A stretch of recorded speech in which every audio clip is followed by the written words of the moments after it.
Hello there, and welcome to Physics with William, where curiosity gets cozy, the universe slows down a little, and science takes the scenic route towards sleep. Tonight, we are drifting toward one of the great quiet limits in the life of a star. Not a wall you can see, not a line painted across space, not a signpost floating beside a galaxy saying, "Please do not exceed this weight." It is a limit written into the behaviour of matter itself, a hidden rule that decides what happens when a star has burned through its bright years and gravity begins asking a very serious question. How heavy can the remains of a star become before they can no longer hold themselves up? That question sounds simple at first, almost like something you might ask about a table, or a bridge, or an overpacked suitcase at the airport. How much can it carry before something gives way? But when the object is a star, and the thing doing the pushing is gravity, the answer becomes one of the most important ideas in astrophysics. It tells us why some dead stars become small, hot, quiet embers called white dwarfs. It tells us why others end their lives in violent explosions. It helps explain where some of the elements in our bodies came from. It even points us toward neutron stars and black holes, those extreme objects where matter is squeezed far beyond anything we can recreate on Earth. The name attached to this limit is Chandrasekhar, after Subramanian Chandrasekhar, a young physicist who worked out a startling truth about stars while travelling by ship from India to England in the early 20th century. He was not sitting in a grand observatory when the idea began to take shape. He was not looking through a telescope at a dramatic supernova. He was a young man crossing the sea, thinking deeply about matter, pressure, relativity and gravity. And from that quiet journey came a conclusion that changed the way scientists understood the end of stellar life. A white dwarf, he found, could only be so heavy. Beyond a certain point it could not remain a white dwarf at all. There is something gently strange about that. We often imagine stars as enormous things, vast glowing spheres scattered across the dark.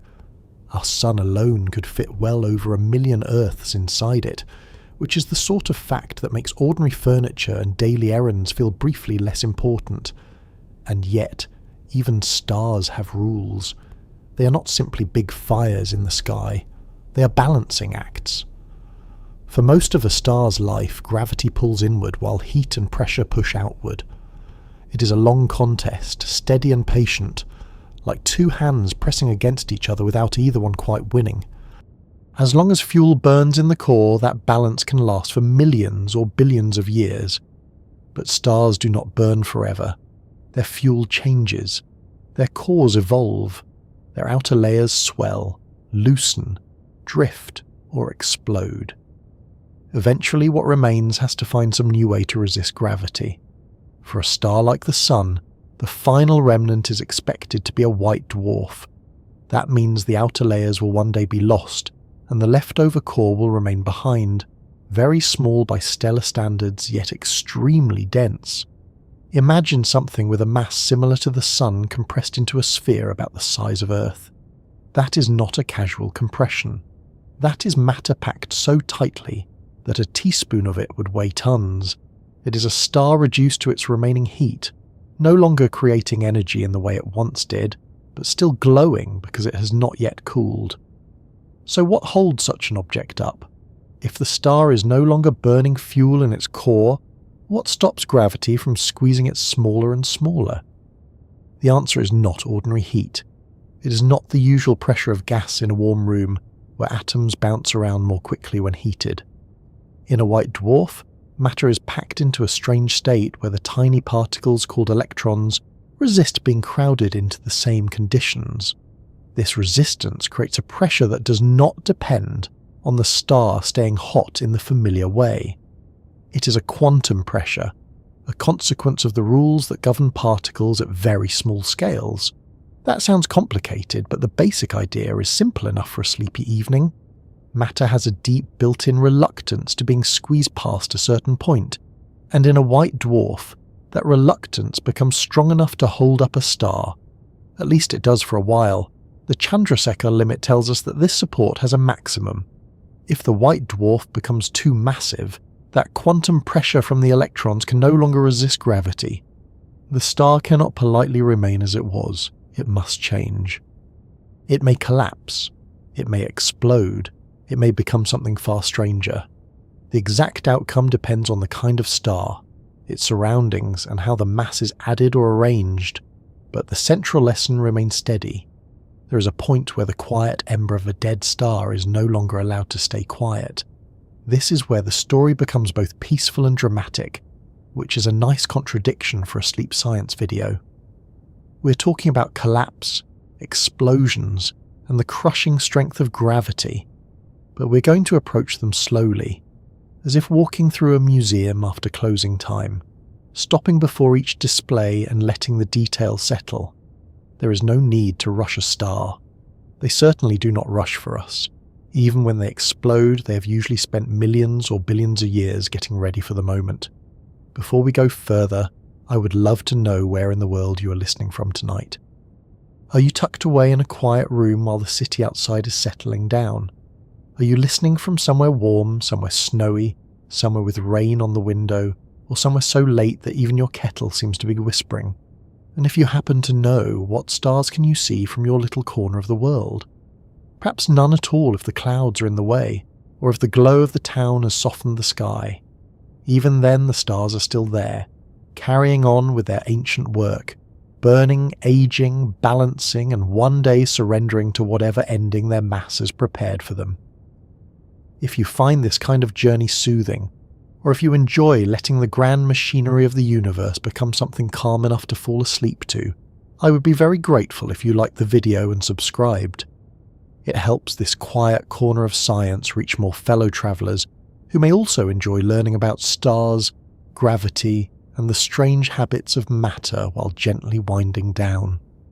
And of course, if you do fall asleep before the end, that is not a failure at all. In fact, for this channel, that may be considered a very respectable scientific outcome. Now let us settle into the question itself. How heavy can a star get before it collapses? The wording needs a little care, because stars can be heavy in different stages of their lives. A living star can have far more mass than the Chandrasekhar limit and still shine for a long time, because it has the heat of nuclear fusion pushing back against gravity. The Chandrasekhar limit is not really the maximum mass of an ordinary shining star. It is the maximum mass of a particular kind of stellar remnant, the white dwarf, supported by electron pressure after the star has finished its main fuel-burning life. This distinction matters because otherwise it sounds as if every large star should immediately collapse the moment it is born, which would make the night sky a much less patient place.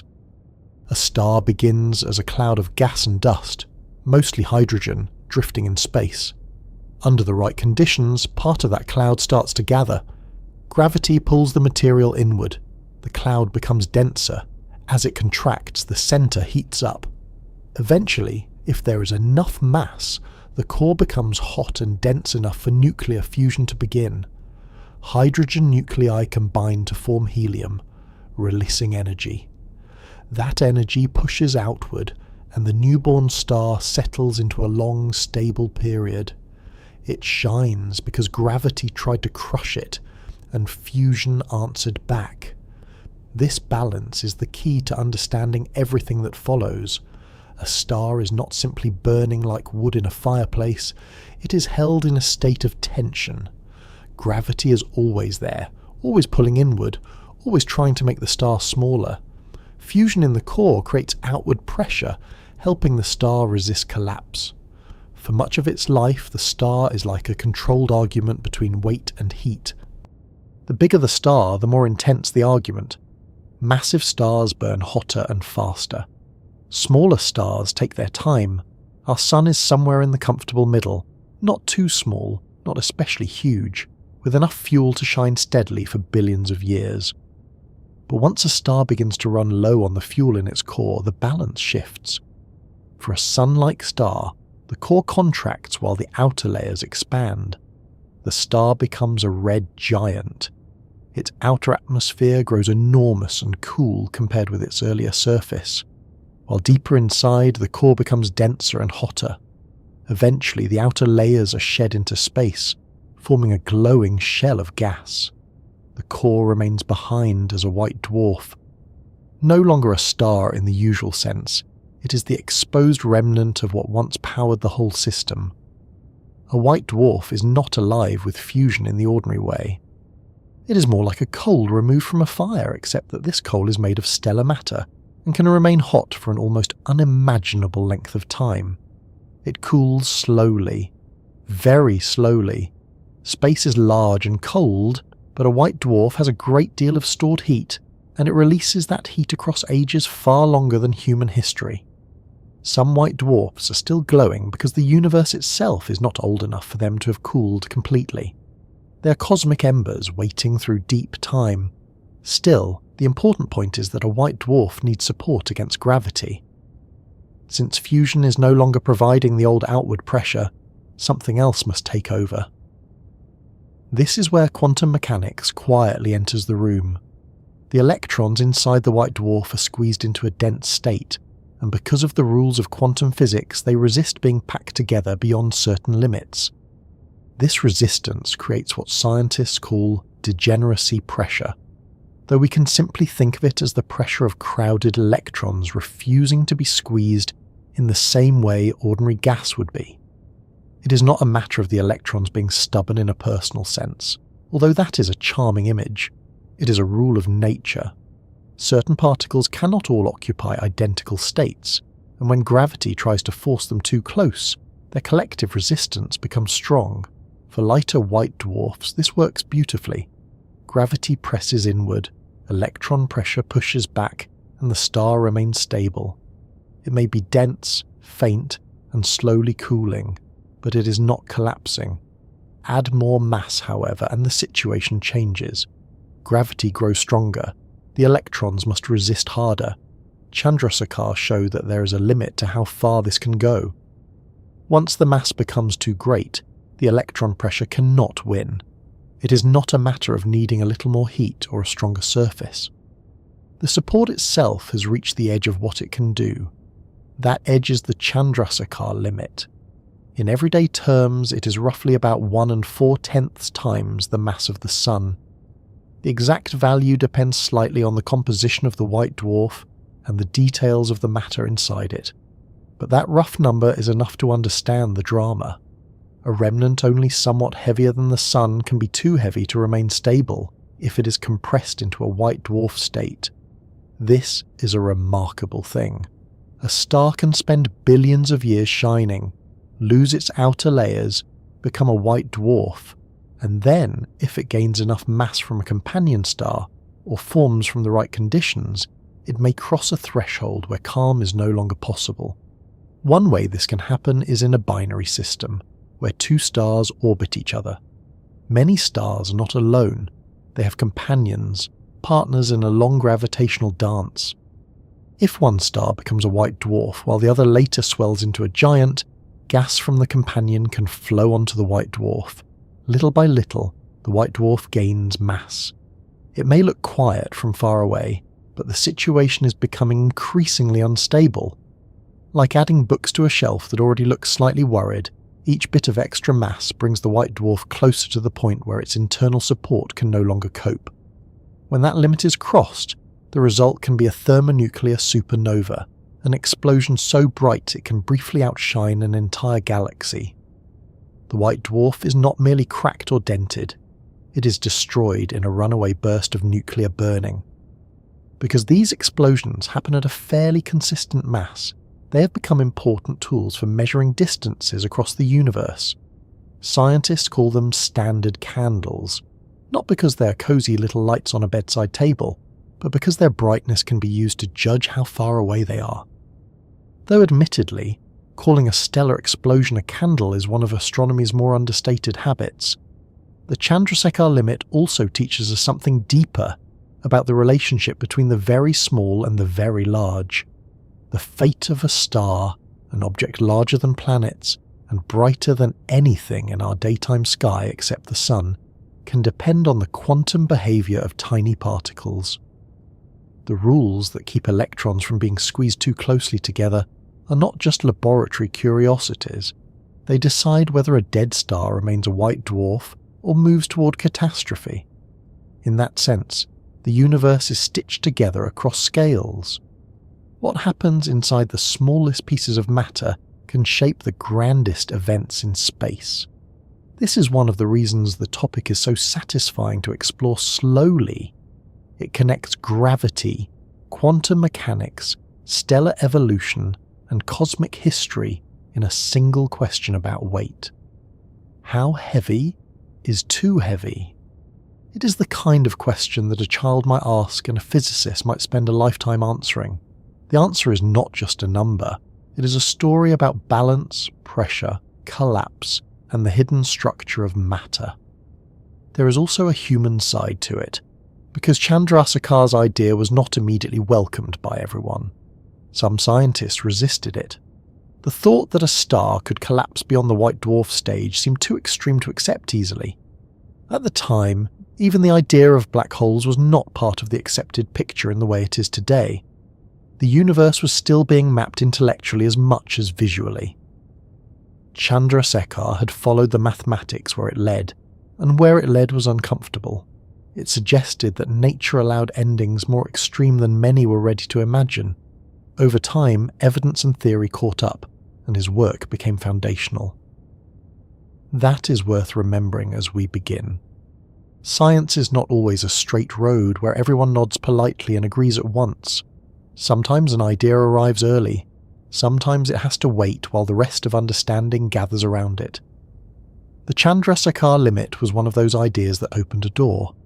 Beyond it lay supernovae, neutron stars, black holes, and a much richer understanding of what gravity can do when matter has no ordinary escape.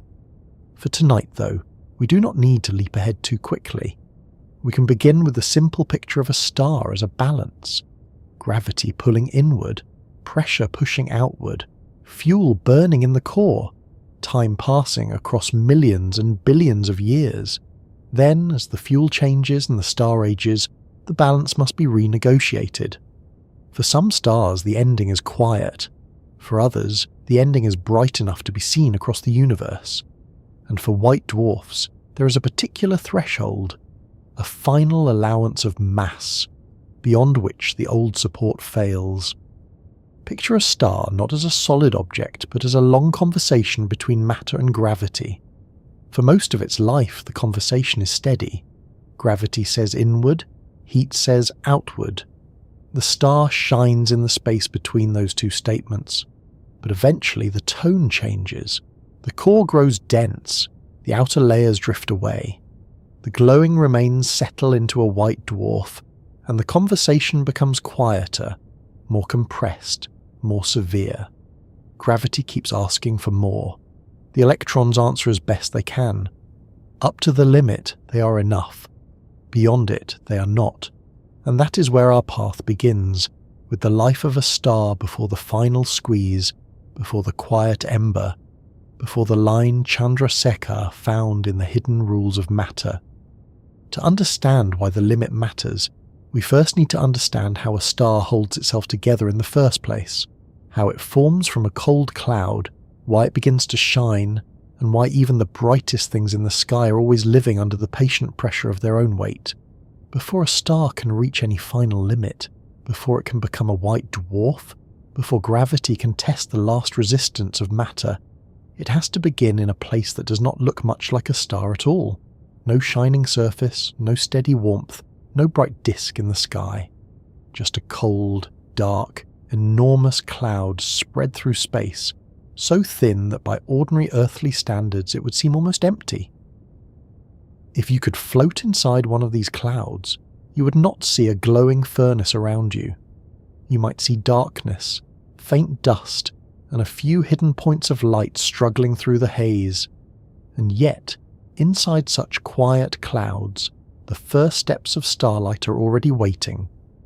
These clouds are made mostly of hydrogen, with some helium, dust grains, and traces of heavier elements left behind by older generations of stars.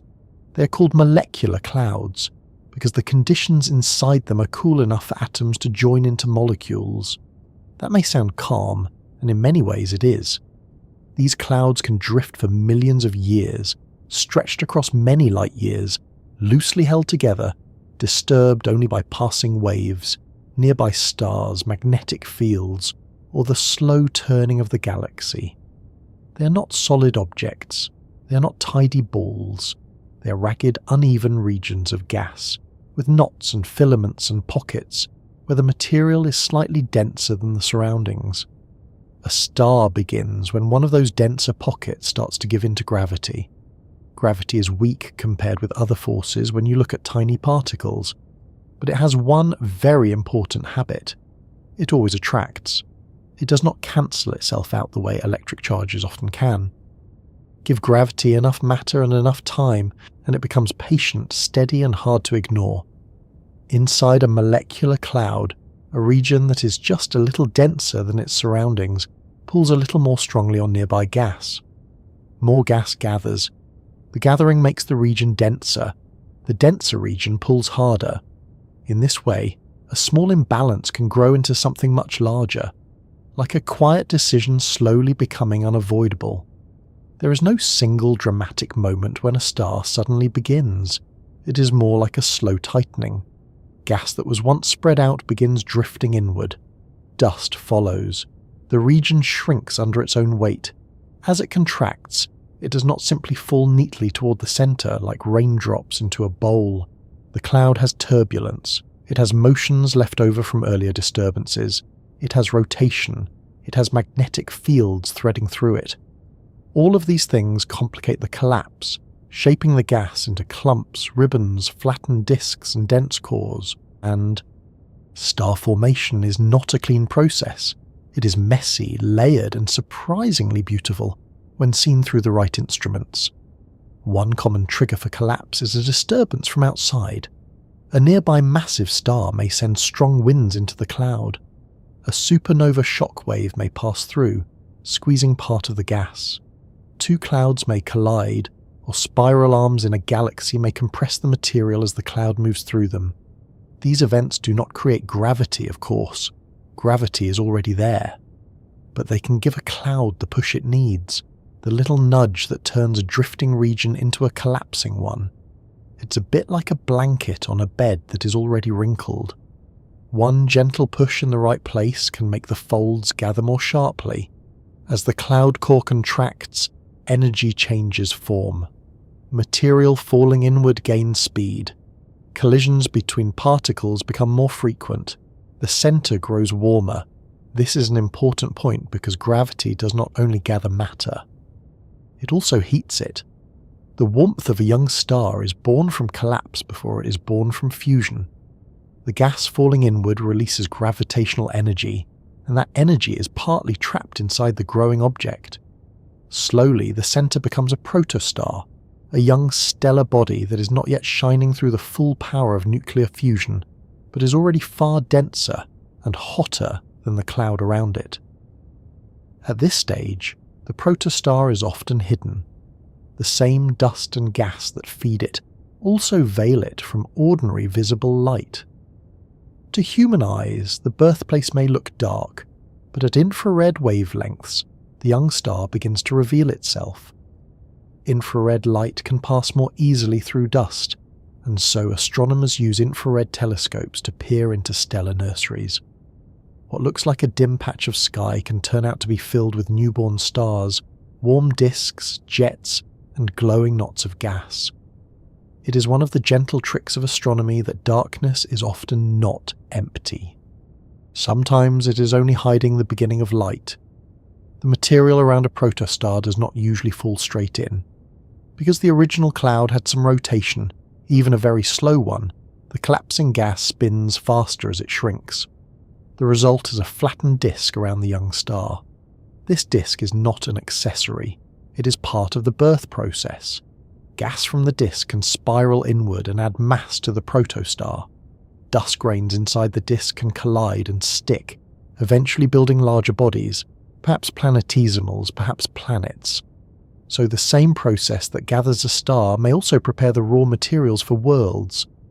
Long before any planet has a sky or ocean, it may begin as dust circling a young star that is still learning how to shine. Young stars can also send material outward. This may sound odd because gravity is pulling inward, but the process is not perfectly simple. As gas falls toward the protostar through a disk, magnetic fields and rotation can channel some material into narrow jets that shoot away from the poles. These jets can stretch across huge distances, carving through the surrounding cloud. They help carry away excess spin and allow more material to fall inward. Nature is often like that. Even in an act of gathering, some matter is thrown away. The birth of a star is not only collapse, but also outflow, adjustment and clearing. As the protostar gains mass, the pressure and temperature in its core continue to rise. The gas becomes ionized, meaning electrons are stripped from atoms and the interior becomes a hot plasma. The particles move rapidly, the center grows denser, the object shines more strongly, still powered mainly by the energy released from contraction, but there is a threshold ahead. If the core becomes hot and dense enough, hydrogen nuclei begin to fuse into helium. This is the moment when the object becomes a true star in the usual sense. Fusion begins to provide a steady source of outward pressure, and the long balance between gravity and internal energy takes shape. This balance is not a static stillness, it is an active stability.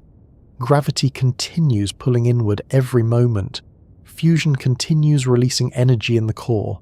Radiation and pressure work their way outward. The star becomes a self-regulating object. If the core contracts slightly, it heats up, and fusion tends to increase, pushing back more strongly. If the core expands slightly, it cools and fusion slows, allowing gravity to pull inward again. A star survives because these feedbacks keep it near balance. It is not sitting comfortably because gravity has gone away. It is comfortable because gravity is being answered. The amount of matter gathered at birth matters enormously. It influences the star's temperature, brightness, lifetime, and eventual fate. A small star burns its fuel slowly. It can live for an extremely long time, far longer than the current age of the universe in the case of the smallest red dwarfs. A more massive star burns hotter and brighter, using its fuel much faster. It may live only a few million years, which sounds long until you compare it with the Sun's expected lifetime of billions of years. In stellar terms, massive stars are brilliant and brief. They are the fireworks of the galaxy, while smaller stars are more like steady lamps left glowing through vast stretches of time. There is also a lower boundary for becoming a star. If a collapsing object does not gather enough mass, its core never becomes hot enough for sustained hydrogen fusion. Such an object may become a brown dwarf. Brown dwarfs are sometimes described as failed stars, though that phrase feels a little unfair. They are not failures. They are objects with their own place in the cosmic inventory, heavier than planets but not quite able to join the long-burning life of a true star.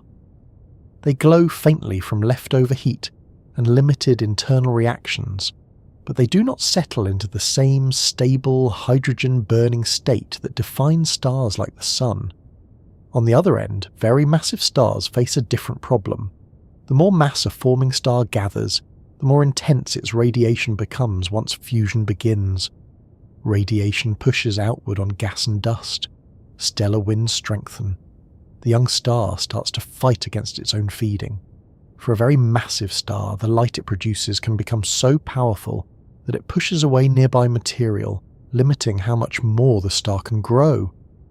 Yet nature still manages to form stars many times more massive than the Sun.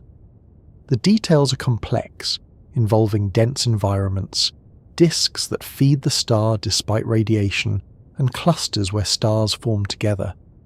Massive star formation remains an active area of study, because the process is difficult to observe and unfolds inside dusty, crowded regions. This brings us closer to the question waiting behind the whole journey. A star's birth mass helps decide what kind of remnant it may leave behind. A star like the Sun will eventually become a white dwarf. A much more massive star may go on to build heavier elements in its core and end in core collapse, producing a neutron star or black hole. but the Chandrasekhar limit belongs most directly to the white dwarf stage, when a stellar remnant is no longer supported by ordinary fusion. To understand that later limit, it helps to see that gravity has been present from the beginning. Gravity gathers the gas, gravity heats the core, gravity forces the conditions that allow fusion to start, and later, when fusion fades, gravity returns as the central question. In a young star, collapse does not continue endlessly because fusion begins and creates pressure. In a dead stellar core, the situation is different. If fusion is no longer available, matter must find another way to resist being crushed. That is why the story of star formation and the story of stellar collapse are really two sides of one long process. The same force that helps make a star shine also waits to decide what remains when the shining is done. Gravity is not only the builder, it is also the examiner at the end. The early life of a star also explains why stars form in groups. Molecular clouds are so large and irregular that they rarely collapse into just one object. Many dense pockets can form within the same cloud. Some become massive stars, others become smaller stars, some may become brown dwarfs. The result is a cluster, a family of young stars born from the same general cloud, but not all with the same future. In a single nursery there may be small red stars that will live quietly for ages, sun-like stars that will one day become white dwarfs, and massive stars that will race through their fuel and explode while their smaller siblings are still young. The cloud gives birth to many clocks at once, each set by mass. This is one of the most useful ideas in stellar astronomy. Mass is destiny, not in every detail, but in broad direction. It determines how strongly gravity compresses the core, it determines how hot the core becomes, it determines how quickly nuclear fuel is consumed, it influences whether a star ends as a white dwarf, a neutron star, or a black hole. Composition, rotation, magnetic fields, and companionship with another star can all complicate the picture, but mass remains the central guide. When we ask how heavy a star can get before it collapses, we are really asking how matter responds to gravity at different stages, and mass is the measure that keeps returning. A newly formed star is sometimes surrounded by leftover gas that continues shaping its environment. Strong radiation from young massive stars can carve cavities in the cloud. Their winds can sculpt pillars and arcs. Nearby smaller stars may have their disks eroded by the ultraviolet light of massive neighbours. Star formation is not isolated. One star's birth can influence another's future. A massive star may both trigger new stars by compressing gas and prevent new stars by dispersing the cloud. The nursery is not peaceful in the ordinary sense, but it is ordered by physical processes that can be understood piece by piece. Over time, the young star clears its surroundings.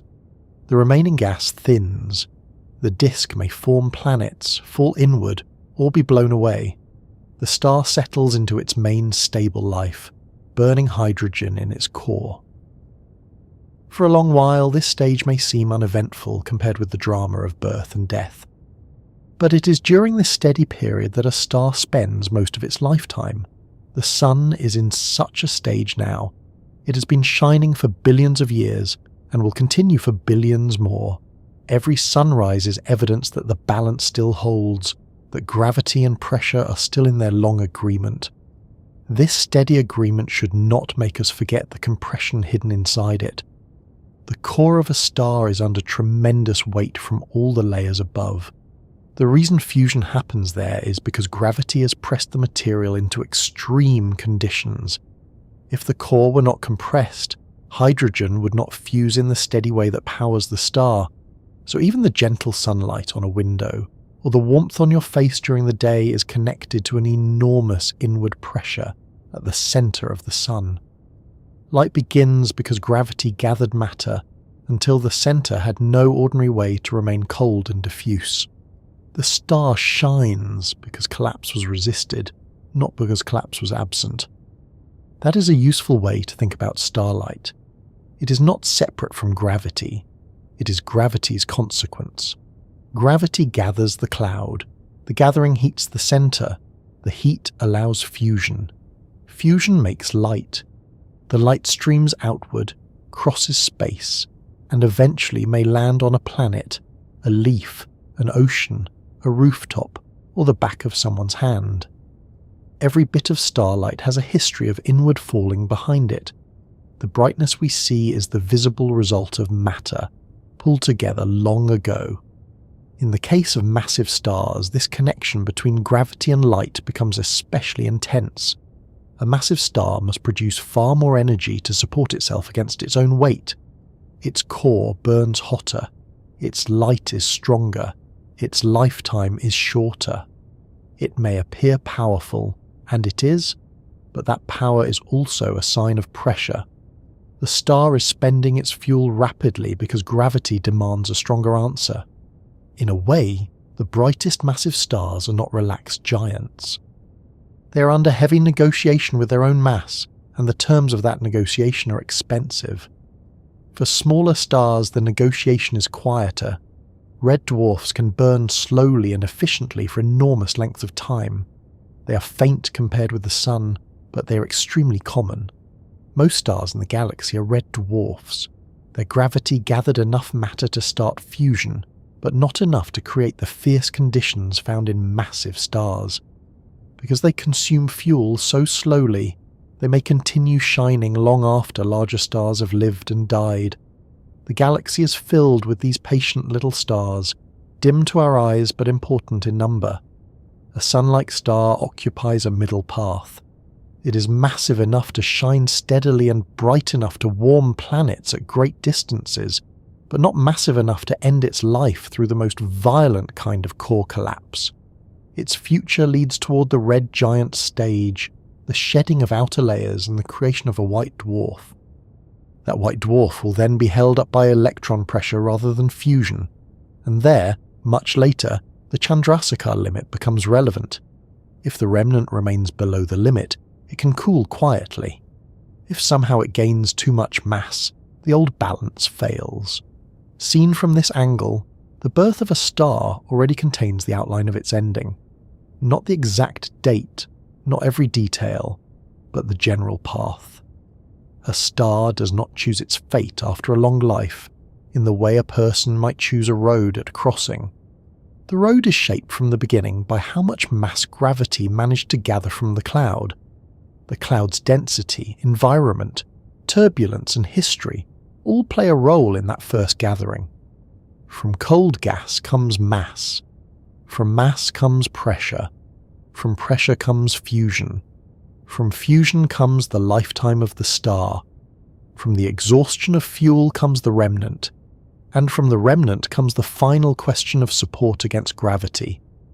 This is why astronomers pay so much attention to stellar nurseries. They are not only pretty regions of glowing gas and dark dust. They are the opening pages of the story that later includes white dwarfs, supernovae, neutron stars, and black holes. When we study stars being born, we're also studying the first conditions that lead to their deaths. The peaceful-looking cloud is part of the same physics as the collapsed core. The glowing young star is connected to the faint white dwarf it may become. The beginning and ending are separated by time but not by law, and all of it starts with gravity noticing a slight excess of matter in the dark. A little more gas here than there, a region just dense enough to pull more strongly, a slow inward drift, a core warming in silence. No clock strikes the moment, no surface appears at once. The light is prepared gradually, hidden behind dust, built from compression, shaped by rotation, fed by a disk and finally released when fusion begins. A star is not lit like a match. It is assembled by patience. As the young star settles and the surrounding cloud thins, the long stable life begins. The object that was once a dark knot in a cold cloud now shines by holding itself between inward weight and outward pressure. For millions or billions of years that balance can persist. Yet the fuel in the core is not infinite. The same gravity that made the star possible will eventually return in a more severe form when the easy fuel is gone. To follow that path toward the Chandrasekhar limit, the next step is to stay with the star as it lives, burns, changes, and slowly prepares the dense remnant that gravity will one day test. Once a star has gathered itself from the dark, once its core has become hot enough to begin the steady work of fusion, it enters the longest and calmest stretch of its existence. Calm, of course, is a relative word when we're talking about a sphere of plasma large enough to hold planets in orbit, and hot enough at its centre to fuse atoms together. But compared with the restless collapse of birth and the dramatic changes that come later, this long middle life is a kind of stellar steadiness. It is the time when the star shines, holds its shape, and spends most of its fuel with a patience that can last for millions, billions, or even far longer than the current age of the universe, depending on how much mass it was given at the start. A star in this stable period is often described as being on the main sequence. That name sounds rather plain, almost like a filing cabinet label, but it refers to one of the most important stages in all of astronomy. This is where stars spend the largest portion of their lives, fusing hydrogen into helium in their cores. The star is not exploding outward, and it is not collapsing inward. It is balanced. Gravity pulls every layer toward the centre, while pressure from the hot interior pushes outward. The light and heat produced in the core slowly work their way toward the surface, and from there they stream into space. If a planet happens to be nearby at the right distance, that escaping energy may warm oceans, drive weather, grow forests, and eventually allow someone to sit indoors late at night listening to a calm explanation of stellar collapse. The balance inside a star is sometimes easy to imagine incorrectly. It is tempting to picture the star as though it has a hard surface holding everything in place, like a glowing ball with a shell around it. But stars are not solid. The sun has no ground to stand on. There is no floor where a tiny heat-proof astronaut could land and say, "Yes, this seems sturdy enough." A star is held together by gravity and supported from within by pressure. Each layer presses on the layers below it, and the deeper you go, the more weight there is above. Near the centre, the pressure is enormous because the core must support almost the entire star above it. That pressure squeezes the material into extreme density and temperature, making fusion possible. Fusion is the process that allows the star to push back. In the core of a sun-like star, hydrogen nuclei are forced close enough together that they can combine to form helium. This releases energy because the final arrangement is slightly more tightly bound than the starting ingredients. We do not need equations for the idea. The heart of it is that a little bit of mass becomes energy, and that energy becomes the outward pressure and light that keep the star shining. The star is not burning in the way a candle burns. A candle needs oxygen and chemical reactions. A star is powered by nuclear reactions deep inside, where matter is under conditions far beyond any ordinary flame. This is why the sun can shine for such a long time. If it were an ordinary fire, it would have gone out ages ago. Instead, it uses nuclear fuel with remarkable efficiency, converting hydrogen into helium slowly and steadily. The core does not burn through all its fuel at once because the rate of fusion is controlled by the star's own balance. If fusion increases, the core tends to expand and cool slightly, which slows the reactions. If fusion weakens, gravity compresses the core, heating it and increasing the reactions again. The star is constantly adjusting itself, not with intention, but through physics. It is a self-regulating system, a furnace that maintains itself because any small departure from balance tends to be corrected. For a star like the Sun, this stable hydrogen burning period lasts around 10 billion years in total. That number is difficult to hold in the mind. Human civilization is only a tiny flicker compared with it. Entire mountain ranges can rise and erode, continents can drift, oceans can open and close, and still a sun-like star continues its quiet work. The Sun is already several billion years into this long stage, with several billion more to go. It is middle-aged, in the stellar sense, though thankfully it has not yet started buying impractical sports cars or telling nearby planets that music was better in its youth. The details of this stable life depend strongly on mass. A small red dwarf has much less mass than the Sun, so its core is cooler and its fusion rate is slower. It shines faintly, but it uses its fuel with extraordinary care.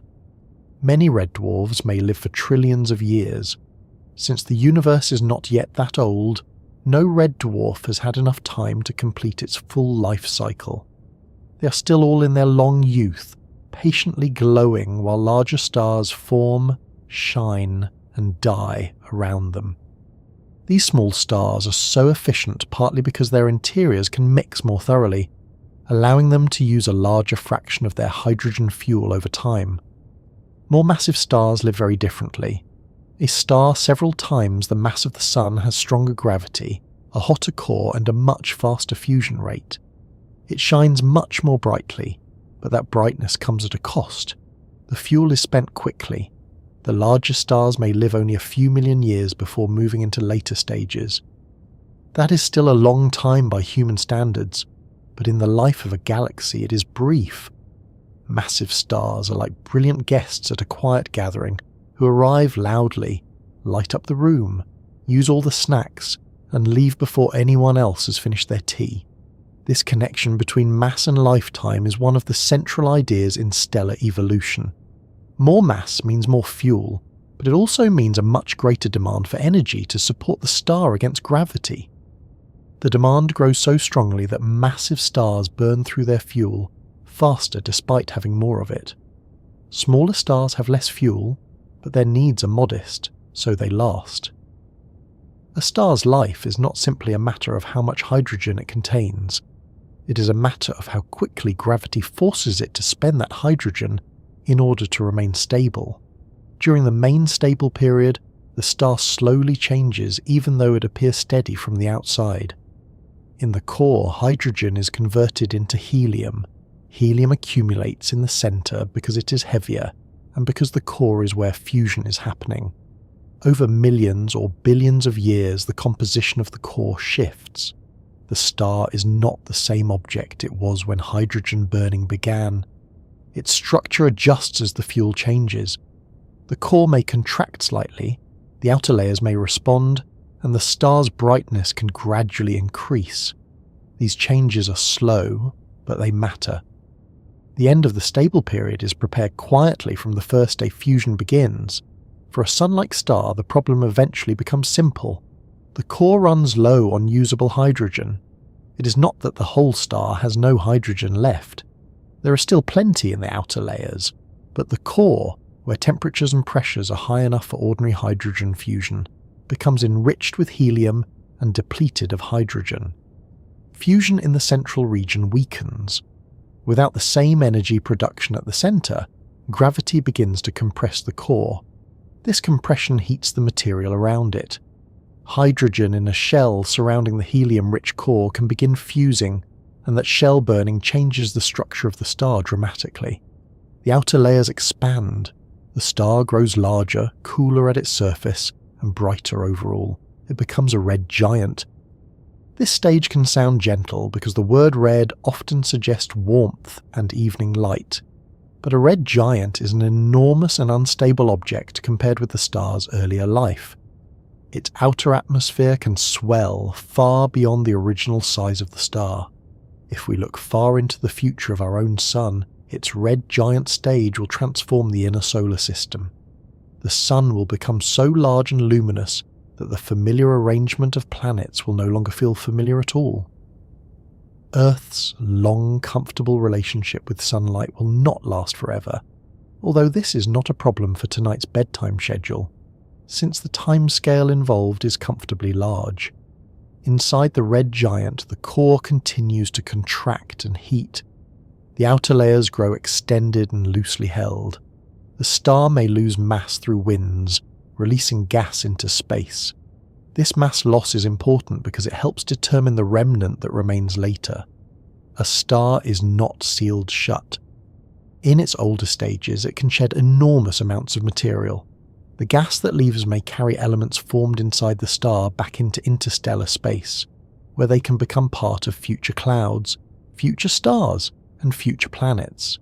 In this way, the long life of a star is connected to the chemical history of the galaxy. Eventually, in a sun-like star, the helium core becomes hot enough for helium fusion. Helium nuclei combine to form heavier elements, mainly carbon and oxygen. This stage is shorter than the earlier hydrogen burning phase because helium fusion requires more extreme conditions and proceeds in a different regime. The star adjusts again, the core gains a new energy source for a time, and the outer layers respond. Yet this cannot continue indefinitely. Helium-2 is fuel, and it is used up. A carbon and oxygen-rich core begins to form. For stars in the Sun's general mass range, the core does not become hot enough to fuse carbon in a sustained way. That is a crucial stopping point. The star then enters another giant phase. Shells of fusion may occur around the inert core. Hydrogen may burn in one shell, helium in another, while the central carbon-oxygen core grows denser. The outer layers become even more extended and unstable. Pulsations can occur, winds grow stronger, the star begins to cast off its atmosphere. This process is not a single clean event like removing a coat from a hook. It can happen over time with waves of material flowing away, shaped by radiation, pulsation, magnetic fields, and sometimes the influence of a companion star. What remains at the centre is the dense core that will become a white dwarf. The lost outer layers may glow for a while as a planetary nebula. The name is misleading because it has nothing to do with planets in the ordinary sense. Early observers thought some of these objects looked round and planet-like through small telescopes, and the name stayed, as names often do, even when they become scientifically awkward. A planetary nebula can be one of the most beautiful sights in the sky, with shells, rings, knots, and flowing shapes illuminated by the hot central remnant. It is the star's former atmosphere, released into space and lit from within. A quiet farewell, if one can call a glowing cloud of stellar gas quiet. At the centre of that expanding nebula is the white dwarf in preparation. It is essentially the exposed core of the former star, no longer supported by ongoing fusion. It is extremely hot at first, because it has been uncovered after spending its life inside the star, but it is no longer making energy in the old steady way. It will shine by releasing stored heat. From the outside, the story may look like a fading ember. From the inside, it is matter under extraordinary compression, supported by the quantum behaviour of electrons. The final squeeze has not necessarily become catastrophic, because the mass of the remnant is usually below the limit that would make a white dwarf unstable. Gravity presses inward, but electron pressure holds the line. For more massive stars, the path is much more intense. Once hydrogen is depleted in the core, they too move into later burning stages, but their greater mass allows their cores to reach higher temperatures. They can fuse helium into carbon and oxygen, then continue into heavier fuels. Carbon can burn, then neon, oxygen and silicon in the most massive cases, building up a core rich in iron group elements. Each stage is shorter than the last. A massive star may spend millions of years burning hydrogen, then far less time in later stages, until the final phases can unfold over astonishingly short times. The star that seems stable for ages can approach disaster quickly once the deepest fuel sequence reaches its end. Iron is a special stopping point because fusing iron into heavier elements does not release energy in the way earlier fusion stages do. For a massive star, once an iron-rich core forms, the usual method of supporting the core through energy-producing fusion is no longer available. The core grows under the weight of material around it until it can no longer support itself. Then collapse begins with extreme speed. This is a different kind of collapse from the white dwarf crossing the Chandrasekhar limit in a binary system, but the underlying theme is familiar. Gravity keeps pressing, and once the available pressure support fails, the star must respond violently. The collapse of a massive star's core can produce a supernova, leaving behind a neutron star or, if enough mass remains, a black hole. This path belongs to stars born much heavier than the Sun.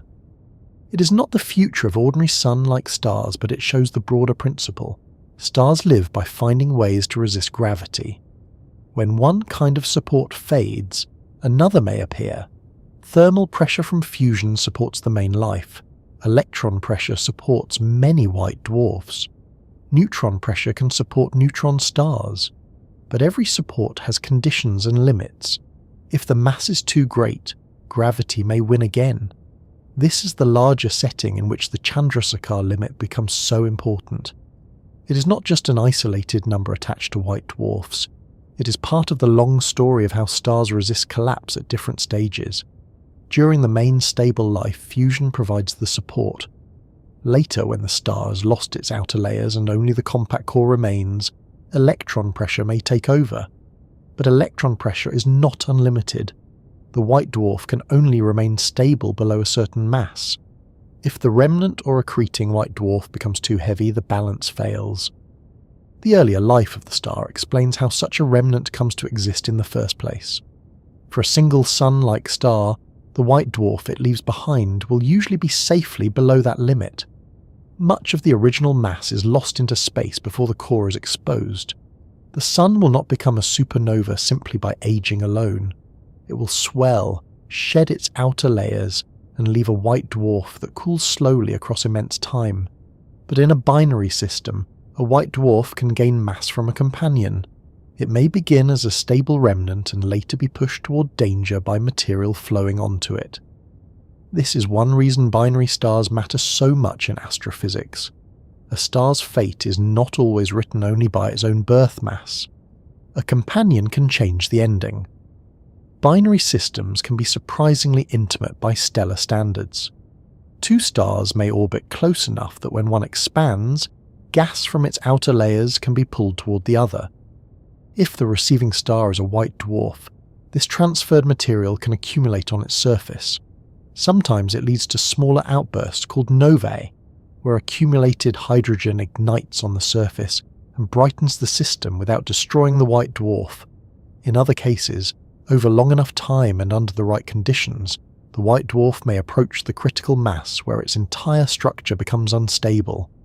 The quiet remnant then becomes the site of one of the universe's most useful explosions. The long life before that moment is not wasted background. It determines the composition of the core, the amount of mass lost, the presence of a companion, and the environment in which the remnant exists. A white dwarf made mostly of carbon and oxygen is not the same as one with different composition. The details affect how it cools, how it responds to added mass, and what might happen near the limit. Stellar evolution is a chain of consequences. Each stage prepares the next, sometimes over long quiet times, sometimes through sudden transitions. It helps to think of a star's life as a sequence of negotiations with gravity. In youth, gravity gathers the cloud. In maturity, fusion answers gravity with pressure. In old age, the core contracts, new fuels may ignite if the star is massive enough, and the outer layers shift or escape. Finally, when fusion can no longer provide support in the core, gravity tests what remains. In a white dwarf, that test is answered by electrons packed into a dense quantum state. In a neutron star, it is answered by matter compressed even further. In a black hole, no known pressure support remains able to halt collapse beyond a certain boundary. For the stars that lead to ordinary white dwarfs, the final stages can seem almost gentle compared with the deaths of massive stars. There may be no grand supernova. The star releases its outer layers, lights them briefly, and leaves behind a compact remnant. Yet the gentleness should not hide the extremity of the object. A white dwarf is not mild. It is a stellar core packed into a size similar to a planet. Its density is its gravity is strong. Its surface may be incredibly hot. It is quiet only because it has found a way to resist further collapse. That resistance is what we will need to examine closely. The life before the final squeeze also gives us a better sense of why stars are not all destined for the same ending. A small star and a massive star both shine because of fusion, but their interiors follow different roads. The small star may never reach the temperatures needed for advanced burning. The sun will stop with a carbon-oxygen core and become a white dwarf. A massive star may continue building heavier elements until core collapse becomes unavoidable. These differences are not random. They are the result of mass, pressure, temperature, and the changing availability of nuclear fuel. There is comfort in that order, even though the events themselves are immense. Stars are not mysterious lanterns hung in the sky without explanation. They are physical systems with life stories we can reconstruct. By measuring their brightness, colour, mass, composition, and environments, astronomers can place them along these paths. Star clusters are especially helpful because many stars in a cluster formed around the same time, but with different masses. Looking at such a cluster is almost like seeing a family portrait where the more massive members have aged faster. Some may already have left the main stable period, while smaller ones continue quietly. This allows scientists to test the connection between mass and lifetime. The Sun, being close and important to us, gives the most familiar example of stellar steadiness. Every second it converts hydrogen into helium in its core, releases energy, and maintains its balance. That energy takes a long and complicated journey outward. Photons can be absorbed and re-emitted many times inside the Sun before energy reaches the surface. The light that finally escapes travels through space and reaches Earth in minutes. The sunlight on your wall is the end of a long chain that began in the deep core where gravity created the conditions for fusion and pressure kept collapse at bay. Yet even the Sun is slowly changing. Its core composition is shifting. Its brightness has increased over geological time and will continue to change. Life on Earth has existed under a star that is stable enough for biology but not perfectly unchanging. Stellar stability does not mean frozen sameness. It means slow evolution under balance. The star is always moving toward later stages, but at a pace so gradual that it appears eternal from the viewpoint of a human life. When the final squeeze approaches, it does so because the old balance cannot be maintained in the same way. The fuel that once provided central pressure becomes depleted or transformed. The core contracts. New processes begin if conditions allow. Outer layers expand or escape. The star rearranges itself around the fact that gravity has never stopped pulling. This is why the quiet main sequence life matters so much. It is the long delay before gravity gets another chance to dominate. A star's light, then, is not a sign that gravity has been defeated. It is a sign that gravity is being held in check. The shine is part of the struggle. The warmth is part of the balance. For billions of years, the star pays the cost of resisting collapse by changing its fuel into heavier material and releasing energy into space. Eventually, the bill comes due in the core. What remains must rely on a different kind of support, one that does not come from ordinary burning but from the deep rules of matter itself. As the outer layers of an aging sun-like star drift away and the hot core is uncovered, the story narrows from the vast glowing body to the compact remnant at its centre. The star that once filled a large region of space becomes a dense object no wider than a planet. This scale changes sharply, but gravity does not become less important. In fact, the question becomes more concentrated. How can so much mass remain in so little space without continuing to collapse? The answer waits inside the white dwarf, where matter is crowded beyond ordinary experience, and where electrons provide the strange support that allows a stellar ember to survive beneath the weight of its own history. By the time a sun-like star becomes a white dwarf, most of the drama that made it recognizable as a star has already passed. The great swollen giant phase has loosened the outer layers. Gas has drifted away into space, perhaps glowing for a while as a delicate nebula. The central furnace has stopped working in the familiar way. What remains is not a star as we usually picture one, not a vast glowing sphere still turning hydrogen into helium in its core, but the exposed inner remnant of a star that has used up the fuel it could reach.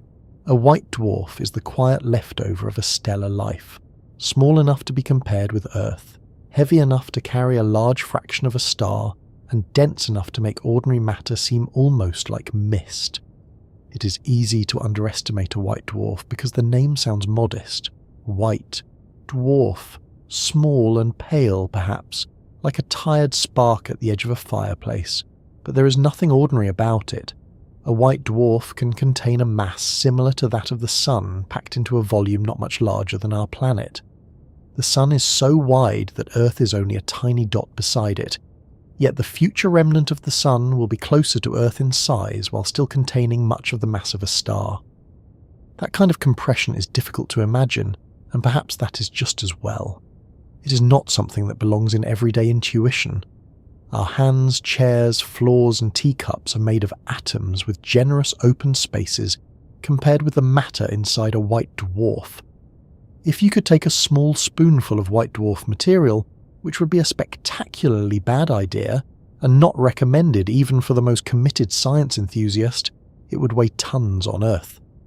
A piece of matter small enough to sit in a kitchen drawer would have the mass of a large vehicle, or more, depending on the particular white dwarf. The atoms inside have been crushed into an arrangement where their electrons are no longer behaving like the electrons in an ordinary gas. The material is not solid in the normal sense, nor is it a gas in the normal sense. It is a dense stellar remnant governed by the strange but reliable rules of quantum mechanics. The story begins with the core that the star leaves behind. In a Sun-like star, the core becomes rich in carbon and oxygen after helium burning. The star is not massive enough to push onward into the later burning stages that massive stars experience. It cannot fuse carbon steadily in its core. Instead, the carbon and oxygen core contracts as the outer layers are lost. When the surrounding envelope drifts away, that core is exposed. It is extremely hot at first because it has been buried inside the star, but it no longer has an ordinary fusion engine at its centre.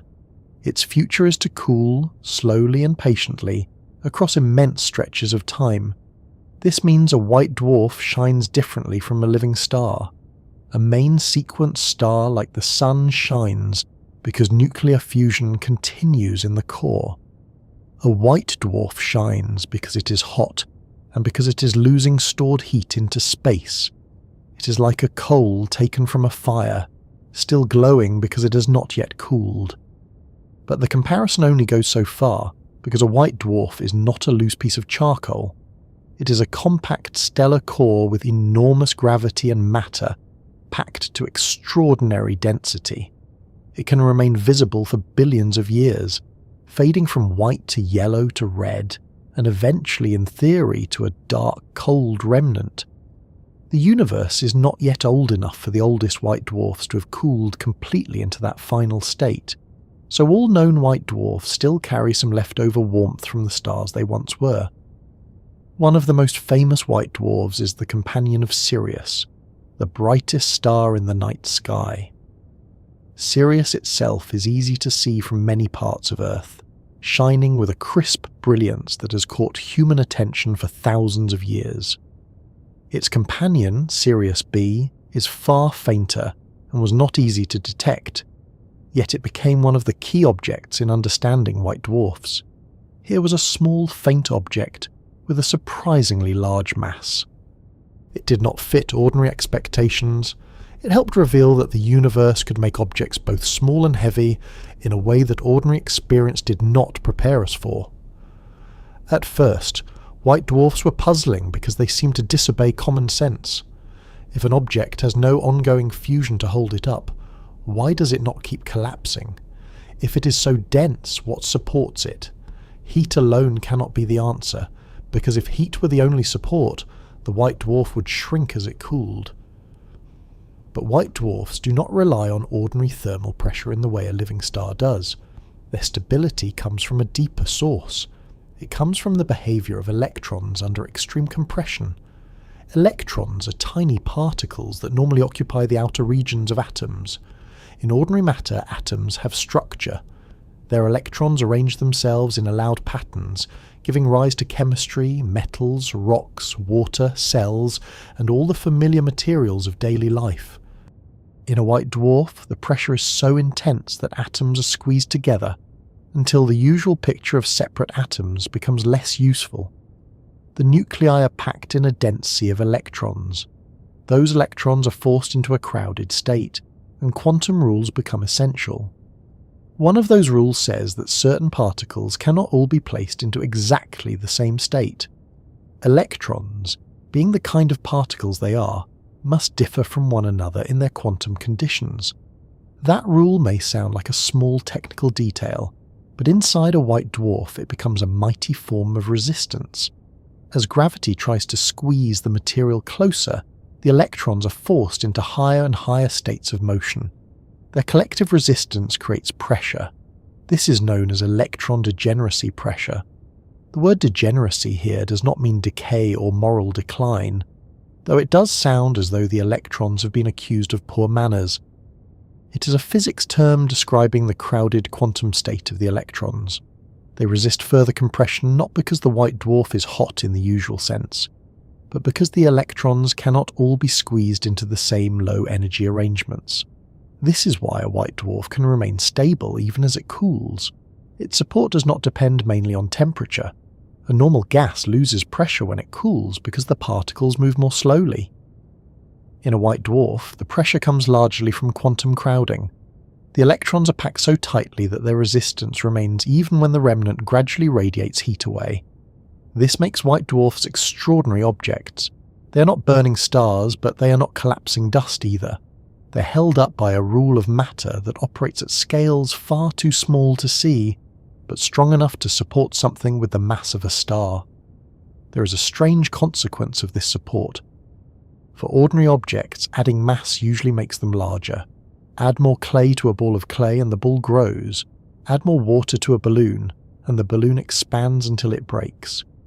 But white dwarfs do not behave like ordinary objects. As a white dwarf gains mass, gravity squeezes it more strongly, and it actually becomes smaller. The more massive white dwarf is generally the smaller one. This is deeply unintuitive, but it makes sense when the support comes from electron degeneracy pressure. More mass means stronger gravity, stronger compression, and a tighter arrangement of matter. The object responds by shrinking rather than swelling. That shrinking has limits.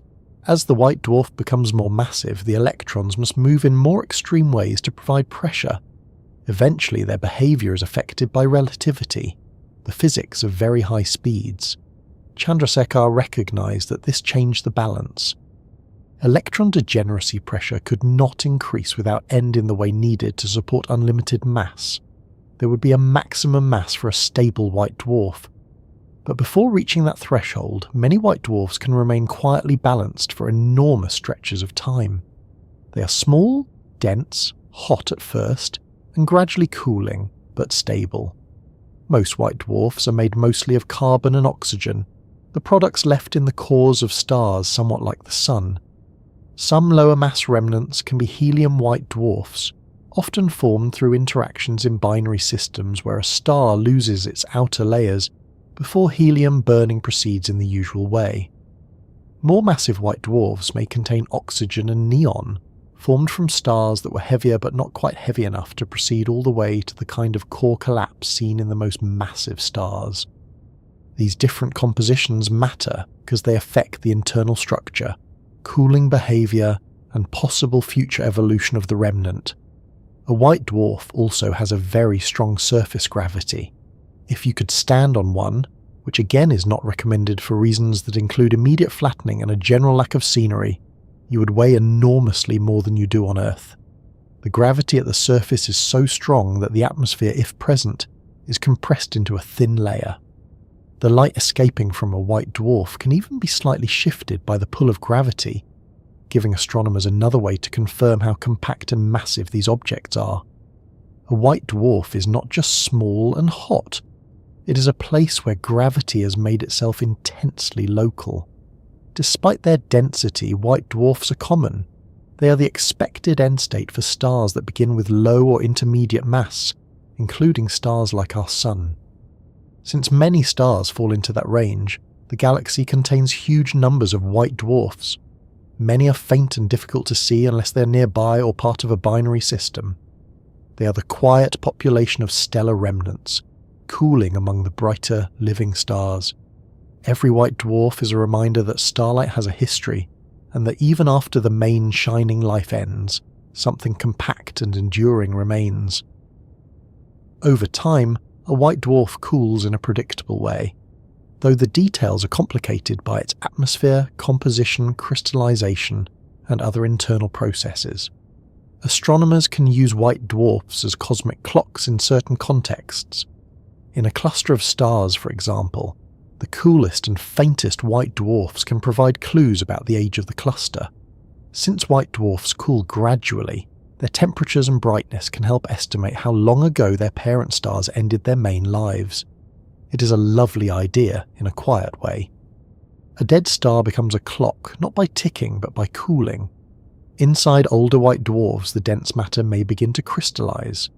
The ions, the atomic nuclei in the dense interior, can settle into a more ordered structure as the remnant loses heat.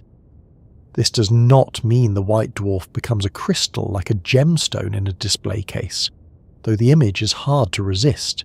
It means that under extreme density, the interior can form a crystalline arrangement. The process releases some additional heat, slightly slowing the cooling. So even in old age, a white dwarf has internal details that affect how it fades. The atmosphere of a white dwarf can also tell a story. Some white dwarfs have atmospheres dominated by hydrogen, others by helium. In some cases, heavier elements appear in the spectrum. Because a white dwarf's gravity is so strong, heavy elements should sink quickly below the visible surface. If astronomers see metals in a white dwarf atmosphere, it may mean the white dwarf has recently accreted material from surrounding debris, perhaps the remains of asteroids or planetesimals.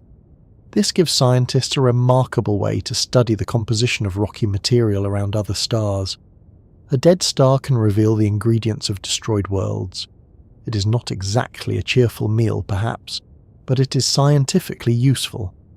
This connection to planetary systems is important because many white dwarfs were once stars with planets, or at least with disks of rocky and icy material around them. When a star becomes a red giant and then sheds its outer layers, its planets and smaller bodies may be disturbed. Some may be engulfed. Others may survive in altered orbits. Asteroids and comets can be thrown toward the white dwarf, torn apart by gravity, and form dusty disks. Over time, some of that material can fall onto the white dwarf's surface. The white dwarf becomes a kind of forensic record of what once circled the star. Our sun's distant future fits this pattern in broad outline. It will spend billions more years in its stable life, then expand into a red giant, shed its outer layers, and leave behind a white dwarf. That remnant will not explode by itself. It will not cross the Chandrasekhar limit in isolation. It will cool slowly, surrounded by whatever remains of the solar system after the sun's giant phases. The planets will not experience this as a gentle retirement plan, but the white dwarf itself will be stable. Its mass will be below the critical threshold. Gravity will press inward, electrons will resist, and the remnant will fade through deep time. In binary systems, however, white dwarfs can have more eventful futures. A white dwarf with a nearby companion may pull material from that companion. Hydrogen-rich gas can collect on the surface.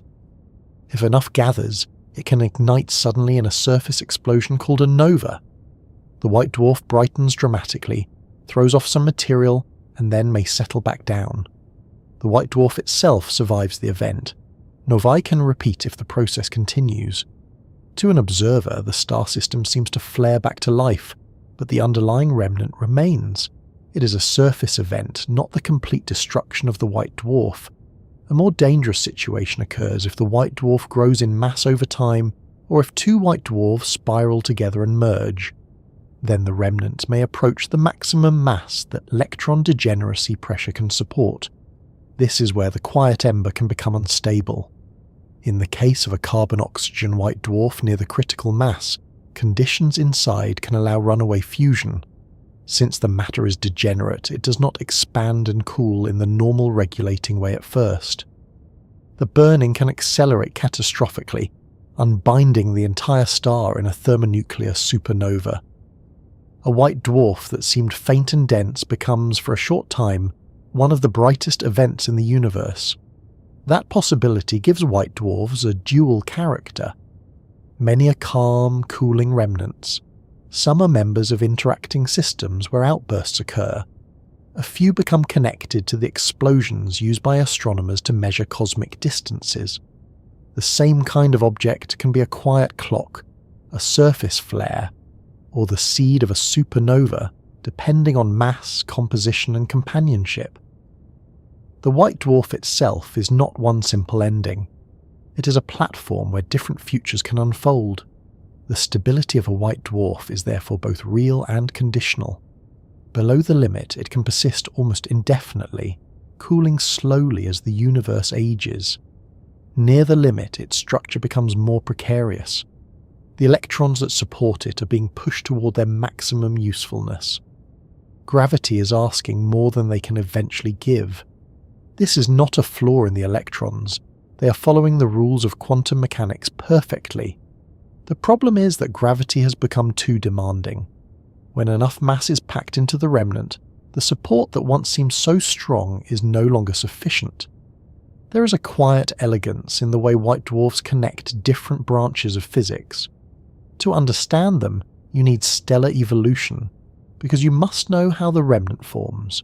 You need thermodynamics, because the white dwarf cools and stores heat. You need quantum mechanics, because electron degeneracy pressure supports it.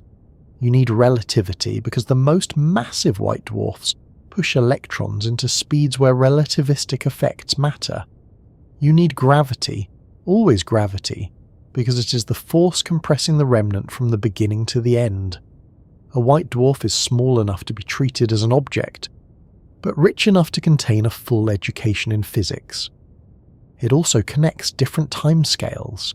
The star that made the white dwarf may have lived for billions of years. The white dwarf may cool for billions more. If it is alone, it may simply fade. If it has a companion, it may change more quickly. If it crosses the critical threshold, the final event may happen with astonishing violence after a long quiet preparation. Stars often work that way. Long patience, then sudden consequence.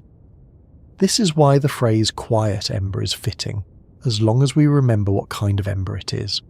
A white dwarf is not harmless in the ordinary sense. It is quiet because it is no longer producing energy through steady core fusion. It is an ember because it glows with stored heat. But it is also a dense gravitational object held up by quantum pressure, capable in the right circumstances of becoming the source of a cosmic explosion. It is both sleepy and severe. A very compact reminder that the universe can hide extreme conditions inside faint light. Seen through a telescope, a white dwarf may appear as a tiny point, often not especially impressive compared with brilliant giants or colourful nebulae. But the point of light carries an entire stellar past. It was once the core of a star with layers above it, with fusion happening inside, with perhaps planets circling around it. It passed through swelling and shedding, through heat and loss, until only the core remained. Now it sits in space, slowly radiating away the energy of its former life, supported by a pressure no human hand can feel, and no ordinary machine can imitate at that scale. The existence of white dwarfs tells us that collapse can be halted, but only under certain conditions. Gravity may be powerful, but matter is not passive. Electrons resist compression in a way that can hold up a stellar remnant. That resistance allows many stars to end not with an explosion, but with a long cooling silence. Yet the silence has a weight limit. Add too much mass, and the rules that preserve the white dwarf become insufficient. The remnant approaches a boundary where its own nature must change. This boundary is what Chandrasekhar revealed. Not by watching a white dwarf explode, not by weighing one on some impossible cosmic scale, but by understanding how quantum pressure and relativity behave inside matter under enormous compression. He showed that the quiet ember could not be made arbitrarily heavy. There was a maximum mass, a final allowance beyond which no stable white dwarf could exist. To see why that limit appears, we have to look more closely at the pressure holding the white dwarf up, why it strengthens as matter is squeezed, and why, at the most extreme edge, it cannot strengthen enough. The pressure inside a white dwarf is one of the strangest forms of support in the universe. It is not the pressure of hot air in a balloon, or steam in a kettle, or gas pushing against the inside of a tyre. Those familiar pressures depend on heat and motion in a way that makes sense from everyday life. Warm something up and its particles move faster. Cool it down and the pressure usually weakens. A white dwarf does not rely mainly on that ordinary kind of pressure. It has already finished the long burning life that made it shine as a star. Its core is exposed. Its fuel is no longer providing the same steady outward push. And yet it remains there, dense and compact, holding itself against gravity by a rule that belongs to the quantum world. That rule says, in plain language, that electrons cannot all be crowded into exactly the same condition. They may be tiny, and they may not object in the personal sense, but nature gives them a kind of built-in refusal. When gravity squeezes the matter in a white dwarf, the electrons are forced into tighter and tighter arrangements. They cannot all settle into the same lower state. Some must occupy higher states, and that creates a pressure that pushes back against gravity. This is electron degeneracy pressure. It is the reason a white dwarf can exist at all. Without it, the exposed core of a dead sun-like star would not sit quietly as a dense ember.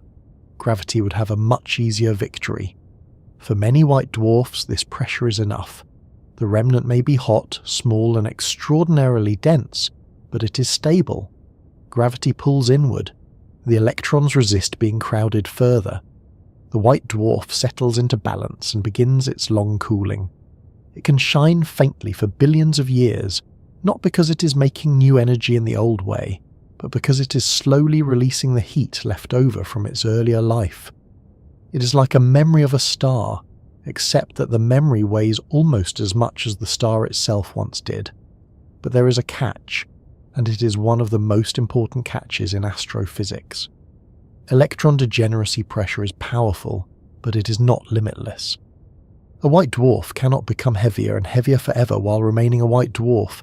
Add more mass, and gravity becomes stronger. The remnant shrinks. The matter is squeezed harder. The electrons must move in more extreme ways to provide enough support. At first, the pressure increases and the white dwarf survives. But as the mass grows, the situation becomes more severe. The electrons are pushed towards speeds where the effects of relativity become important, and the pressure no longer grows in the right way to keep up with gravity. This is where the Chandrasekhar limit enters the story. It is the maximum mass that a stable white dwarf can have. Stated verbally, it is roughly 1.4 times the mass of our Sun, though the precise value depends on the composition of the remnant. That number may not sound enormous at first. After all, the universe contains stars far heavier than the Sun. But remember what kind of object we are discussing. This is not a large living star supported by active fusion. This is a dead stellar core compressed to about the size of Earth, relying on electron pressure alone to resist gravity. For such an object, a mass a little above the Sun becomes too much.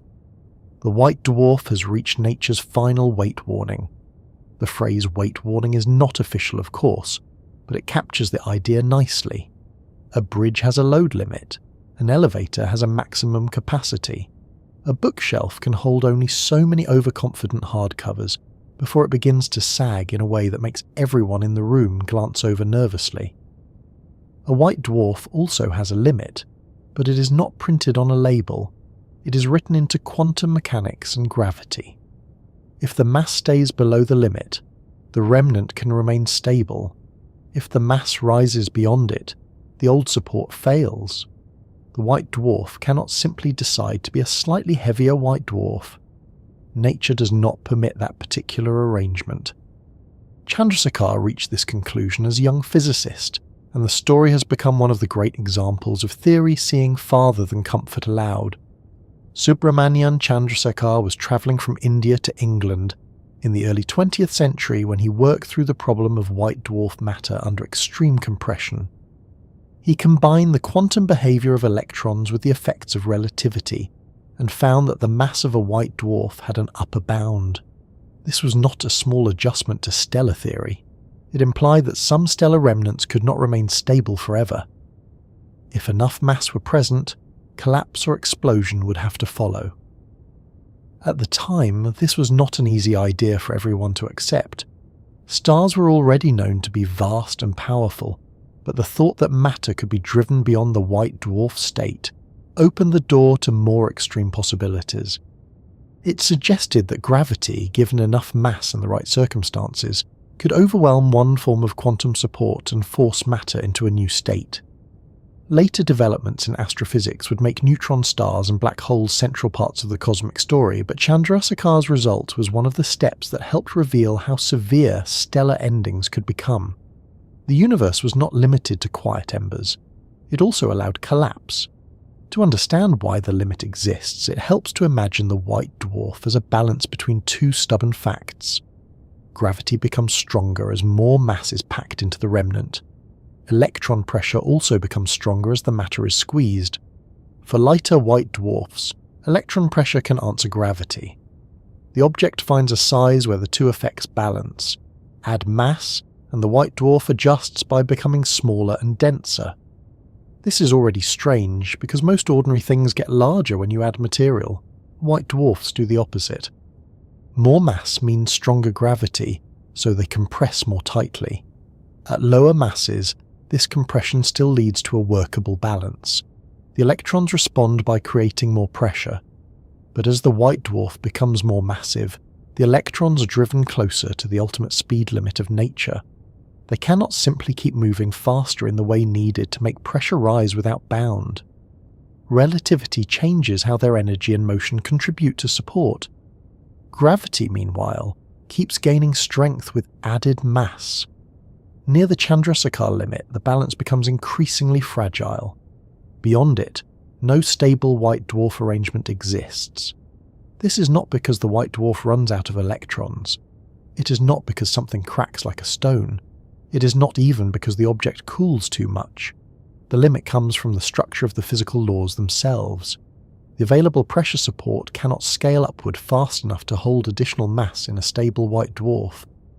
It is a deep answer to a simple question. How heavy can the stellar ember get before gravity wins? About 1.4 suns, in the usual carbon-oxygen case, and then the quiet state is no longer allowed. One important detail is that ordinary single stars like the Sun do not usually leave white dwarfs close enough to this limit to explode by themselves. The Sun will lose a great deal of mass before its core is exposed. Its future white dwarf will be well below the Chandrasekhar limit. It will cool slowly and quietly.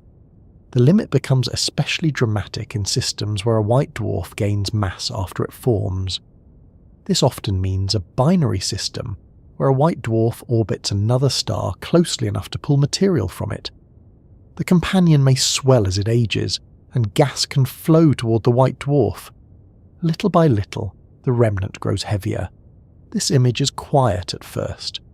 A white dwarf, faint and dense, drawing material from a nearby companion. Gas spirals in, forms a disk, heats up, and settles onto the surface. Some of it may ignite in smaller outbursts. The system may brighten, fade, and brighten again. Astronomers have seen such systems, and they show that white dwarfs are not always lonely cooling ashes. Some live in active partnerships where mass is exchanged, stolen, borrowed, or perhaps impolitely siphoned, depending on how dramatic we wish to be about stellar manners. If the white dwarf keeps gaining mass, it can move toward the Chandrasekhar limit. The pressure inside rises, the density increases, the conditions become more extreme. In a carbon-oxygen white dwarf, the temperature and density may eventually allow carbon fusion to begin. In an ordinary star, when fusion increases, the star expands and cools, helping regulate the reaction. But degenerate matter behaves differently. The pressure does not depend mainly on temperature, so the first increase in heat does not immediately cause expansion in the usual stabilizing way. The burning can run away. More heat causes faster burning causes more heat, and the process accelerates with terrifying efficiency. The result can be a thermonuclear supernova, a type of explosion that destroys the white dwarf completely. The star does not leave behind a normal remnant in that case. It is unbound. Its material is blasted into space, carrying newly formed elements and releasing a brilliant flash visible across enormous distances. These explosions are important not only because they are dramatic, but because they are useful. Since they occur under similar conditions near the same critical mass, they have a fairly predictable brightness after astronomers account for details. This makes them valuable tools for measuring cosmic distances. A white dwarf approaching its limit can become a ruler for the scale of the universe, which is quite a promotion for something that began as a dead stellar core. The Chandrasekhar limit also appears in the collapse of massive stellar cores, though the situation there is different from a white dwarf slowly gaining mass. In a massive star near the end of its life, an iron-rich core can grow until electron degeneracy pressure is no longer enough to support it. Once the core exceeds a critical mass, collapse begins. Electrons and protons are forced together to form neutrons and neutrinos. The core plunges inward, matter reaches densities far beyond those in white dwarfs, and the collapse can help trigger a core collapse supernova. The white dwarf limit and the massive star core story are not identical, but they share the same central warning. Electron pressure can support only so much mass. Beyond that, gravity demands a new outcome. There is something humbling about this. The fate of an entire stellar core depends on particles much too small to see. The vastness of a star and the tiny rules of electrons are not separate worlds. They are joined. A star may be millions of kilometers wide during its life, but its final stability can depend on quantum behavior inside matter compressed to planetary size. The limit is a bridge between the enormous and the microscopic. It says that the end of a star cannot be understood by gravity alone, nor by quantum mechanics alone, but by the two together. It is also a reminder that scientific limits are often more than measurements. They reveal categories. Below the Chandrasekhar limit, a white dwarf is a possible stable object. Above it, a white dwarf is not. That boundary separates one kind of cosmic body from another kind of event. It is not merely a number, it is a doorway. On one side, cooling embers. On the other, collapse, runaway burning, or the path toward stranger remnants. The universe organizes itself around such thresholds. A little less mass and the object rests. A little more and the story changes completely. For a sleeping mind, perhaps the gentle version is this. A white dwarf is supported by crowded electrons. Those electrons can hold up a star's core, but only up to a certain weight. Chandrasekhar found that weight. If the remnant stays below it, it cools for ages. If it crosses it, the quiet balance ends. That is the heart of the idea. Everything else is detail, and the details are beautiful. But the central truth is simple enough to carry into dreams. Even the ashes of stars have a maximum burden. The name Chandrasekhar limit has become so familiar in astronomy that it can be easy to forget how bold the idea was. It required trusting the mathematics of matter under conditions no human laboratory could reproduce at stellar scale. It required accepting that relativity, usually associated with high-speed motion and the structure of space and time, also mattered inside dense stellar remnants. It required following the logic to an uncomfortable conclusion, even when respected voices resisted it. Science often advances this way, not by making the universe simpler, but by learning that its strangeness is lawful. When astronomers observe white dwarfs today, they find that the theory works remarkably well. White dwarfs have masses below the limit. Their sizes and masses follow the expected pattern. More massive white dwarfs are smaller. Systems that explode as thermonuclear supernovae fit the broader picture of unstable white dwarfs or related compact remnant scenarios. The exact pathways to these explosions are still studied in detail, including whether the white dwarf grows steadily from a companion, merges with another white dwarf, or follows some more complicated route. But the underlying importance of the Chandrasekhar limit remains. It is the landmark that tells us where ordinary white dwarf stability ends. This does not mean every white dwarf reaches the limit. Most do not. Most will spend their future cooling quietly, becoming dimmer and cooler as the ages pass. They will not explode. They will not collapse into black holes. They will simply fade. In that sense, the Chandrasekhar limit is like a cliff that many travellers never approach. It shapes the landscape even for those who remain far from it. It defines what a white dwarf can be, even when a particular white dwarf is safely below the edge. The edge matters because it tells us that gravity never stops asking questions. During the star's life, fusion answered gravity. During the white dwarf stage, electron pressure answers gravity. But every answer has a range. Fusion depends on available fuel and conditions. Electron pressure depends on mass and the quantum behavior of matter. When those conditions are exceeded, nature does not negotiate. It changes state. Matter collapses further, ignites violently, or moves toward forms of density that seem almost impossible from an earthly viewpoint. Imagine, for a moment, a white dwarf gaining mass grain by grain, year by year, age by age, from a companion star. Nothing about the process needs to look dramatic at first. Space is quiet, the orbit continues, gas flows, the remnant grows slightly heavier, the inner density rises, the electrons press back harder, the star shrinks. The whole system is slowly approaching a boundary that cannot be seen from the outside as a line, but is real all the same. Then, near the limit, the interior conditions become dangerous. What had been a stable ember becomes a stored catastrophe. The final change may be sudden, but the preparation has been long. This is often how the universe works. Long periods of balance can hide slow movement toward a threshold. A cloud gathers for ages before a star ignites. A star shines for billions of years before its core changes. A white dwarf cools quietly unless a companion feeds it. The dramatic moment is only the visible release of a patient history. The Chandrasekhar limit is not just about the instant of collapse or explosion. It is about the slow approach to a boundary set by the deepest behavior of matter. And so the white dwarf stands as one of the most elegant objects in astrophysics. Small but massive, dead but glowing, stable but only below a limit. It carries the history of a star and the warning of gravity. It can be a quiet remnant, a cosmic clock, a thief of gas from a companion, or the beginning of a supernova.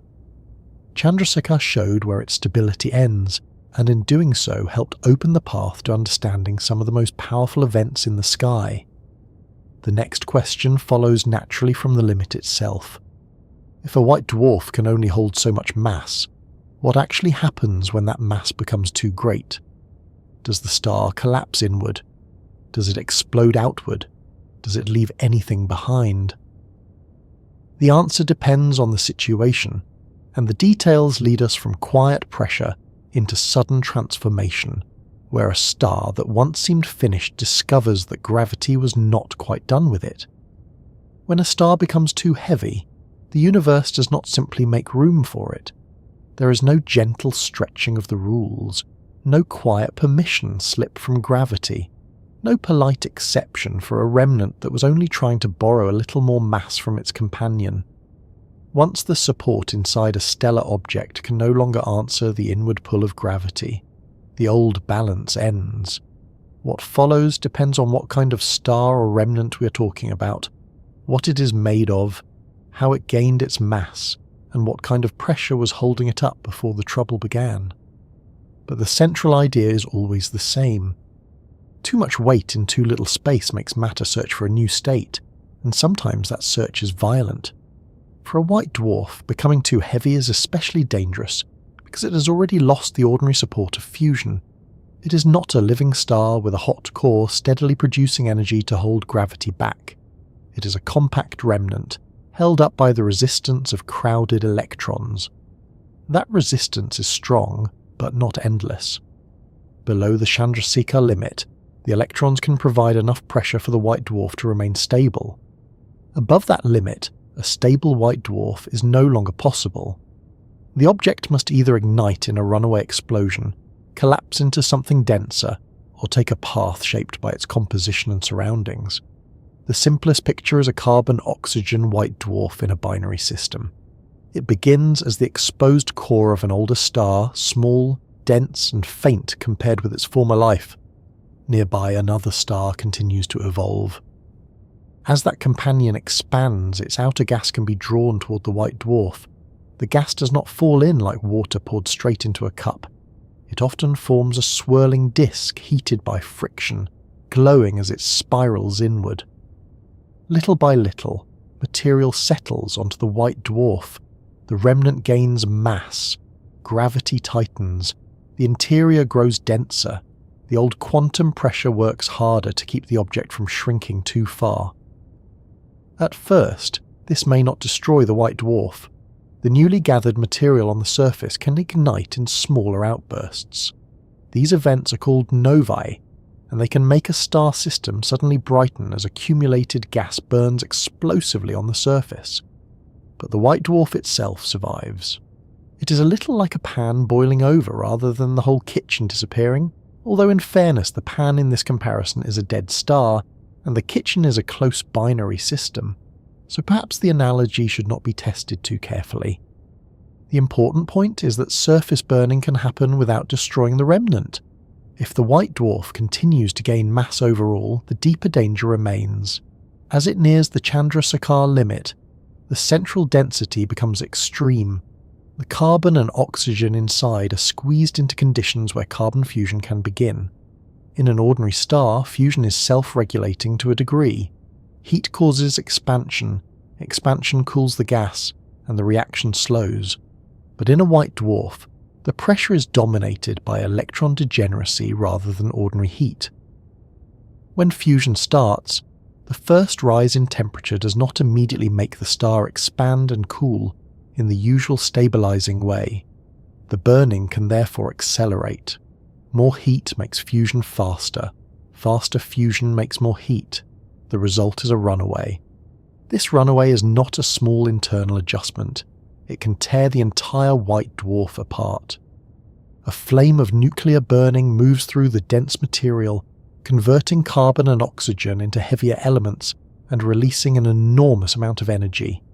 The white dwarf is unbound.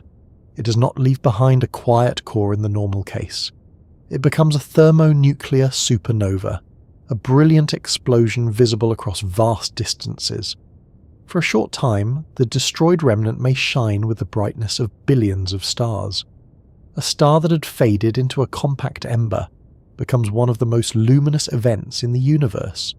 That is one answer to what happens when a white dwarf becomes too heavy. It does not simply collapse like a stone dropped into a well. In many carbon-oxygen cases, it explodes before it can become something else. The explosion happens because the dense matter ignites in a runaway, and because the white dwarf cannot gently expand fast enough at first to regulate the burning. The mass that made the remnant unstable also prepared the conditions for its destruction. Gravity squeezes, the fuel ignites, the star is consumed. There are other possibilities, especially when the white dwarf has a different composition.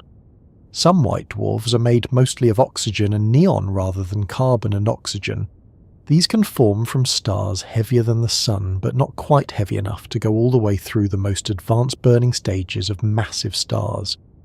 If such a remnant gains mass and approaches the critical threshold, it may not explode in the same way. Instead, electrons can be captured by atomic nuclei inside the dense core. This reduces the electron pressure that had been supporting the white dwarf. With less electron support, gravity gains ground. The core may collapse rather than detonate as a thermonuclear supernova. This kind of collapse can lead toward the formation of a neutron star. The details are complex, but the broad idea is that matter is pushed beyond the white dwarf state. Electrons and protons combine to form neutrons, and the object becomes much smaller and denser. A neutron star is not just a heavier white dwarf.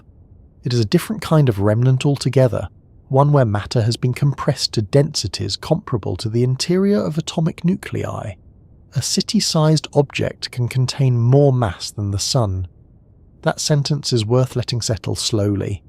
A star's core can become so compressed that something wider than a city holds the mass of a star. This shows why the Chandrasekhar limit is not merely a number attached to one object. It marks the failure of electron pressure as the main support.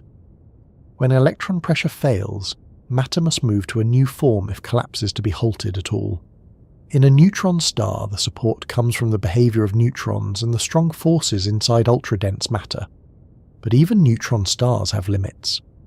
If too much mass remains, not even neutron pressure can stop gravity, and collapse may continue toward a black hole. The universe has layers of resistance, and gravity tests them one by one. The collapse of a massive star's core gives another version of this story, one that begins not with a white dwarf quietly gaining mass, but with a giant star reaching the end of its fuel-burning life. A massive star can build heavier and heavier elements in its core over time. Hydrogen becomes helium, helium becomes carbon and oxygen. Later stages can form still heavier elements, until an iron-rich core develops. Iron is a turning point because fusing it into heavier elements does not release the energy the star needs to support itself. The star has reached a kind of energetic dead end in its centre. The iron core grows as surrounding shells continue to burn.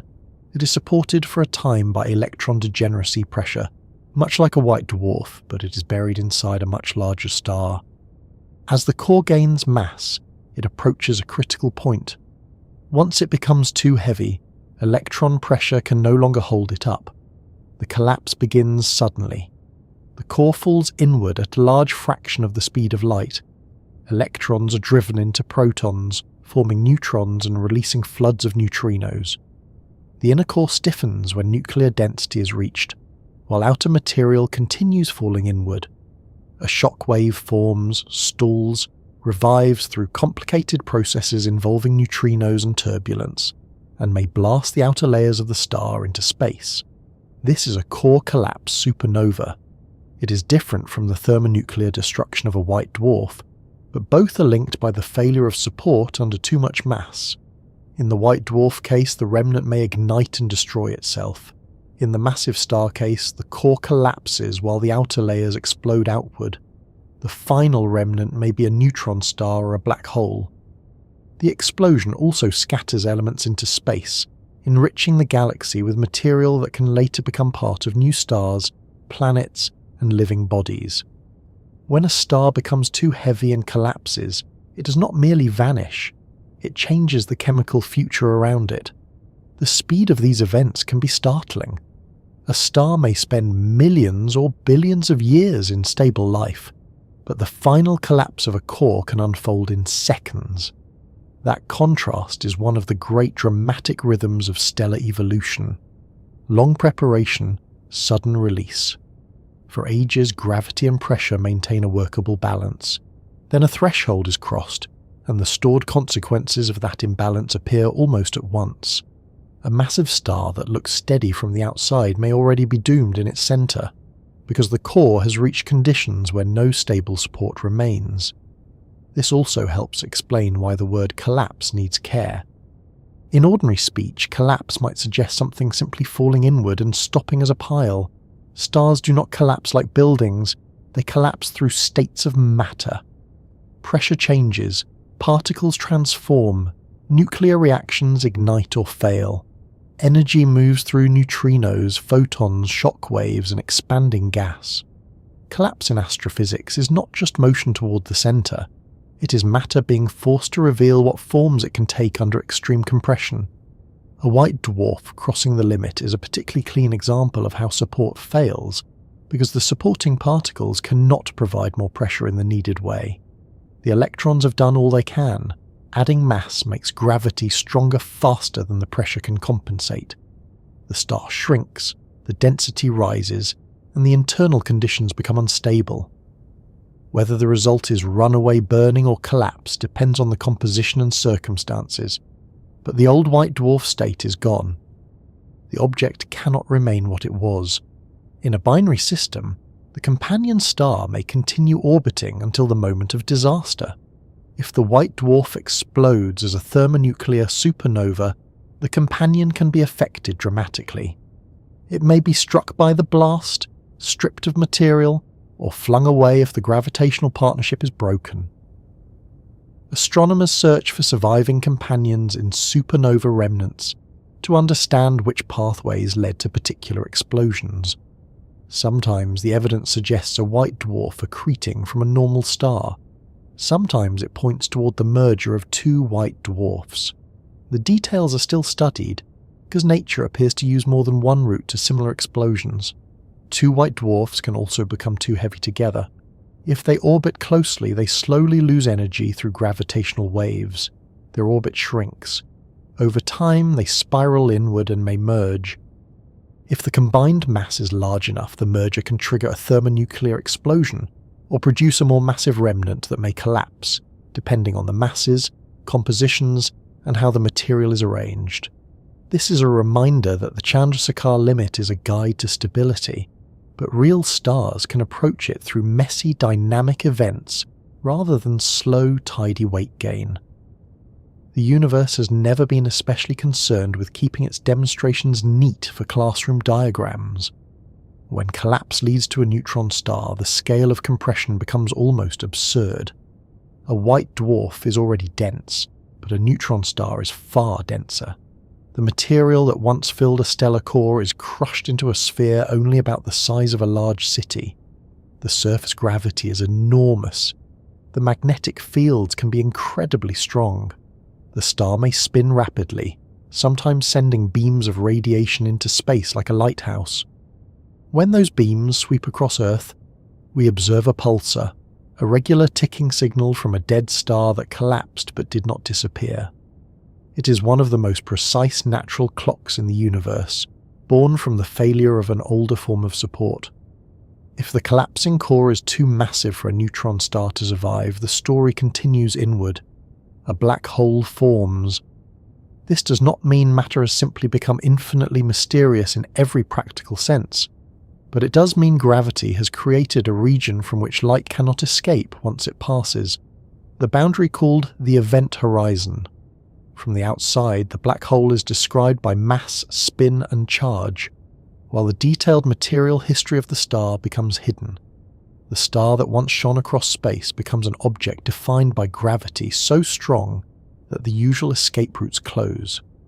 This pathway from star to white dwarf, neutron star, or black hole depends heavily on mass, but mass is not the only detail.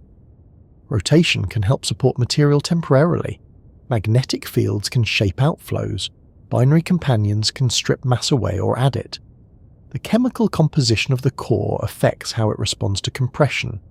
Stellar winds can reduce the final mass before collapse. This is why astronomers do not treat every star of a certain birth mass as if it must end in exactly the same way. The broad map is clear, but the roads have branches. Still, the basic rule remains beautifully firm. Support must match gravity. If it does not, the object changes. During the main life of a star, heat from fusion provides support. In a white dwarf, electron degeneracy pressure does. In a neutron star, even denser matter provides another kind of support. A black hole is what remains when no known support is enough to prevent continued collapse, past the point where light can escape. Each stage is a response to the same question asked more severely: can matter hold itself up under this weight? When the answer becomes no, the transition may release enormous energy. A thermonuclear supernova releases energy from runaway fusion. A core collapse supernova releases gravitational energy as the core falls inward, with neutrinos carrying away a huge share and the outer layers blasted away. These events are not only destructive, they are creative in the chemical sense. Supernovae help distribute heavy elements into space, the calcium in bones, the iron in blood, the elements in rocks and machines and planets, all belong to a cosmic cycle in which stars live, die, and return processed material to the galaxy. Collapse is part of how the universe becomes chemically rich. There is an odd tenderness in that. if we allow ourselves just a small one before returning to the physics. A star becoming too heavy can be catastrophic for the star, but generous for the future. It may seed space with elements that did not exist in the same abundance before. It may trigger new star formation by pushing into nearby gas. It may leave behind a neutron star whose pulses can be measured across space, or a black hole that shapes the motion of nearby matter. The end of balance becomes the beginning of other processes. For the Chandrasekhar limit specifically, the lesson is that a white dwarf is a permitted state only below the critical mass. If mass is added beyond that boundary, the remnant cannot simply sit there. The supporting electrons cannot carry the extra burden. In a carbon-oxygen white dwarf, the likely result is runaway thermonuclear burning. In an oxygen neon white dwarf, or in the core of a massive star, collapse may become the dominant path. The details differ, but the warning is the same. Once the limit is crossed, quiet stability is over. This is why scientists care so much about measuring white dwarf masses and studying binary systems. They are not just cataloguing faint stellar leftovers. They are looking at objects that reveal the boundary between stability and catastrophe. A slightly less massive white dwarf can cool for ages. A slightly more massive one, under the right conditions, may disappear in a flash bright enough to help map the expansion of the universe. Two objects that look similar from far away may have completely different futures, because one remains below the threshold and another approaches it. It also explains why the word too heavy does not mean simply large. A living massive star can be far heavier than the Chandrasekhar limit, because fusion and other internal pressures support it during its life. The limit applies to a compact remnant supported mainly by electron degeneracy pressure, or to a dense core in which that support is being tested. A star can be enormous and stable for a time if it has the right energy source. A remnant can be much smaller and yet closer to disaster because it has fewer ways left to resist gravity. So when a star becomes too heavy, we have to ask what stage it is in. A young massive star becomes brighter and burns faster. An aging massive star builds a core that may eventually collapse. A white dwarf gaining mass approaches the Chandrasekhar limit and may explode or collapse. A neutron star gaining too much mass may become a black hole. The phrase too heavy always means too heavy for the support available at that moment. Gravity is not judged in isolation. It is judged against whatever pressure stands in its way. That is the useful thread to hold as the story moves onward. Stars are not defeated by mass alone. They are defeated when mass overwhelms support. The same star that once held itself beautifully through fusion may later fail when fusion ends. The white dwarf that seemed stable may fail when electron pressure reaches its maximum. The neutron star that survives one collapse may fail if more mass falls onto it. Each object is a temporary agreement between gravity and matter, and every agreement has terms. In the case of a white dwarf near the Chandrasekhar limit, those terms become very strict. The remnant grows denser. The electrons are pushed to their extreme. The temperature and composition set the stage. If carbon ignites in degenerate matter, the burning can race through the star. The object is destroyed, and the light from the explosion carries news of the limit across space. What began as an invisible rule inside dense matter becomes visible as a supernova. That visible release is where the next part of the journey naturally leads. The quiet limit becomes cosmic thunder. The compact ember becomes a burst of light that can outshine galaxies, scatter elements, and reveal distances across the universe. To understand the Chandrasekhar limit fully, we have to follow the moment when collapse or runaway burning stops being hidden in the core and announces itself to the cosmos as one of the most brilliant events nature can produce. The moment a star's hidden balance finally fails, the result is not always quiet collapse into darkness. Sometimes the failure announces itself with light so intense that it can cross millions of light years and still be seen by small instruments on a small planet orbiting an ordinary star. A supernova is what happens when the private crisis inside a star becomes public to the universe. For ages, pressure and gravity have argued in the deep interior. Fuel has burned, Cores have contracted, shells have shifted, electrons have resisted, and matter has been squeezed toward limits that no ordinary substance could survive. Then the balance breaks. In a short time, a star or stellar remnant can release more energy than the sun will radiate over a large part of its lifetime. The sky receives the news as a sudden brightening, a new point of light where no obvious star had been seen before, or a familiar star transformed into something startlingly brilliant. The word supernova sounds grand, and for once astronomy is not exaggerating. These explosions are among the most powerful events in the universe, yet they're not all the same kind of event. The word gathers several related disasters under one name. Some supernovae come from massive stars whose cores collapse after they run out of usable nuclear fuel. Others come from white dwarfs that reach conditions where runaway nuclear burning destroys them. Both pathways involve gravity and pressure, but they begin from different kinds of stellar trouble. One is the collapse of a massive core inside a giant star. The other is the thermonuclear destruction of a compact remnant that has become too heavy or otherwise unstable. To the telescope, both can become brilliant. To the physics inside, they are different stories. For the Chandrasekhar limit, the thermonuclear path is especially important. Imagine again the white dwarf in a close binary system. It is small, dense, and quiet compared with the star it used to be. Its companion swells or sheds gas, and that gas streams toward the white dwarf. The material may form a disk, heating as it spirals inward. The white dwarf gains mass over time. It grows heavier, but unlike an ordinary star, it does not puff up comfortably. It tightens. Its interior density climbs.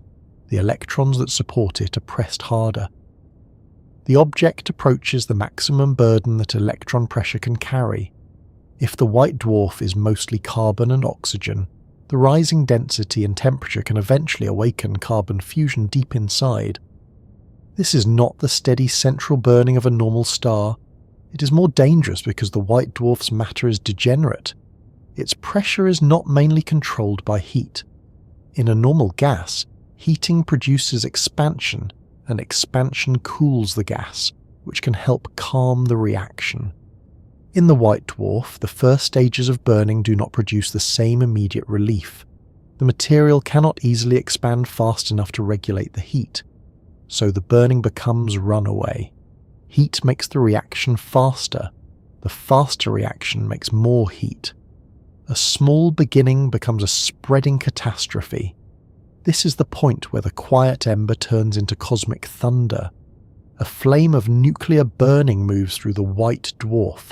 Scientists study exactly how this flame behaves, whether it begins as a slower burning front, whether parts of it transition into a more violent detonation, and how the structure of the star affects the final blast. The details are subtle, and they matter for the exact brightness and elements produced. But the broad outcome is clear. The white dwarf is unbound. It does not merely crack. It does not shed a layer and settle back down. In the classic thermonuclear supernova, the entire remnant is destroyed, its material flung into space at tremendous speed. The light from such an explosion is not powered only by the initial flash of burning. Much of the visible glow over time comes from radioactive elements formed in the explosion, especially forms of nickel and cobalt that decay and release energy. That energy heats the expanding debris, allowing it to shine. The brightness rises, peaks and fades in a pattern that astronomers can measure. These light curves, as they are called, carry information about the explosion, how quickly the supernova brightens, how slowly it fades, and what colours appear all help scientists understand how much material was involved and what elements were produced. Thermonuclear supernovae are especially valuable because many of them have similar peak brightness, once their light curves are carefully corrected. This has made them powerful distance markers. If you know how bright such an explosion really is, and you measure how bright it appears from Earth, you can estimate how far away it is. These supernovae helped reveal that the expansion of the universe is accelerating, one of the major discoveries of modern cosmology. That means the Chandrasekhar limit a rule about how much mass a white dwarf can support, is connected not only to stellar death, but also to our understanding of the entire universe's history. A dense remnant near a weight limit becomes a lamp for measuring cosmic distance. It is a rather impressive second career. There is something almost gentle in the observational side of it. A distant galaxy is photographed. A new point of light appears. It brightens over days, fades over weeks and months, and astronomers compare it with earlier images. In that small change of light, they infer the destruction of a white dwarf, the behaviour of matter under extreme density, and the distance to a galaxy far beyond the Milky Way. The event itself is violent beyond ordinary imagination, but the evidence may arrive as a delicate bright point on a detector. The universe often sends its loudest messages in the quietest looking envelopes. Core collapse supernovae have a different origin. They begin inside massive stars that have spent their lives burning through successive fuels. These stars are not white dwarfs quietly gaining mass. They are huge, layered objects, sometimes with shells of different nuclear burning around an increasingly heavy core. The outer layers may be enormous, luminous, and unstable. Deep inside, the core has built elements up to iron group material. Once the core reaches this state, it cannot release energy through further ordinary fusion in the way needed to support itself. It is carrying the weight of the star above it while losing the last useful means of resistance. The core is supported for a time by electron pressure, but as its mass grows, the support becomes insufficient. Electrons are forced into protons, forming neutrons and sending out neutrinos. The removal of electrons reduces the pressure even further, and collapse accelerates. The core falls inward with astonishing speed. The inner region eventually reaches nuclear density and stiffens, while material from farther out continues to crash inward. A shock wave forms where the infalling matter rebounds, but the shock has difficulty escaping at first. It loses energy, breaking apart heavy nuclei and producing neutrinos. For the star to explode, energy must be transferred back into the outer layers through processes that are still studied in great detail. Neutrinos, turbulence, rotation, and magnetic fields can all play roles. The amount of energy involved is almost beyond comparison. Most of the gravitational energy released in a core collapse escapes as neutrinos, those ghostly particles that pass through ordinary matter with ease. For a brief time, a collapsing star can produce an overwhelming flood of neutrinos. A tiny fraction of that energy can help revive the stalled shock and drive the explosion. The outer layers are blasted outward, carrying newly made elements into space. The core remains behind as a neutron star, or if the mass is too great, continues collapsing into a black hole. The visible supernova is the bright surface announcement of a much deeper gravitational event. When a massive star explodes, it is not just destroying itself, it is also enriching the galaxy. Many elements are forged in stars before the explosion, and others are created or dispersed during the explosion itself. Oxygen, silicon, sulfur, calcium, iron, and many other elements are thrown into space. Some of this material expands into the surrounding interstellar gas, stirring it, heating it, and seeding it with heavy elements. Later, that enriched gas may become part of new molecular clouds. New stars may form from it. Planets may condense from disks around those stars. Rocks, oceans, atmospheres, and living bodies all depend on this recycling. Supernovae are not only endings, they are part of the galaxy's method for becoming chemically interesting. The remnant of a supernova can be beautiful for thousands of years. Expanding gas glows as it collides with surrounding material. Filaments stretch across space. Shock waves heat gas to high temperatures. Magnetic fields shape charged particles into arcs and sheets. Some remnants shine in visible light, others in radio waves, X-rays, or other forms of radiation. Each wavelength reveals a different piece of the aftermath. A supernova is not over when the first flash fades. Its debris continues moving, mixing, and interacting with the galaxy around it. One of the most famous examples is the Crab Nebula, the remains of a supernova seen from Earth in the 11th century. At its centre lies a pulsar, a rapidly rotating neutron star formed in the collapse. The nebula around it is energized by the pulsar's wind, glowing across many wavelengths. It is a laboratory for high-energy astrophysics, and a visible reminder that a massive star's death can leave behind both an expanding cloud and a compact spinning remnant. In a sense, the explosion did not simply end the star. It rearranged it into a nebula, a neutron star, and a continuing flow of energy. Thermonuclear supernovae, by contrast, usually do not leave behind a central compact object in the same way. The white dwarf is destroyed. The debris expands outward, rich in elements produced by runaway burning. These explosions contribute significantly to the iron content of galaxies. The iron in the universe is not made in just one kind of event, but thermonuclear supernovae are major contributors.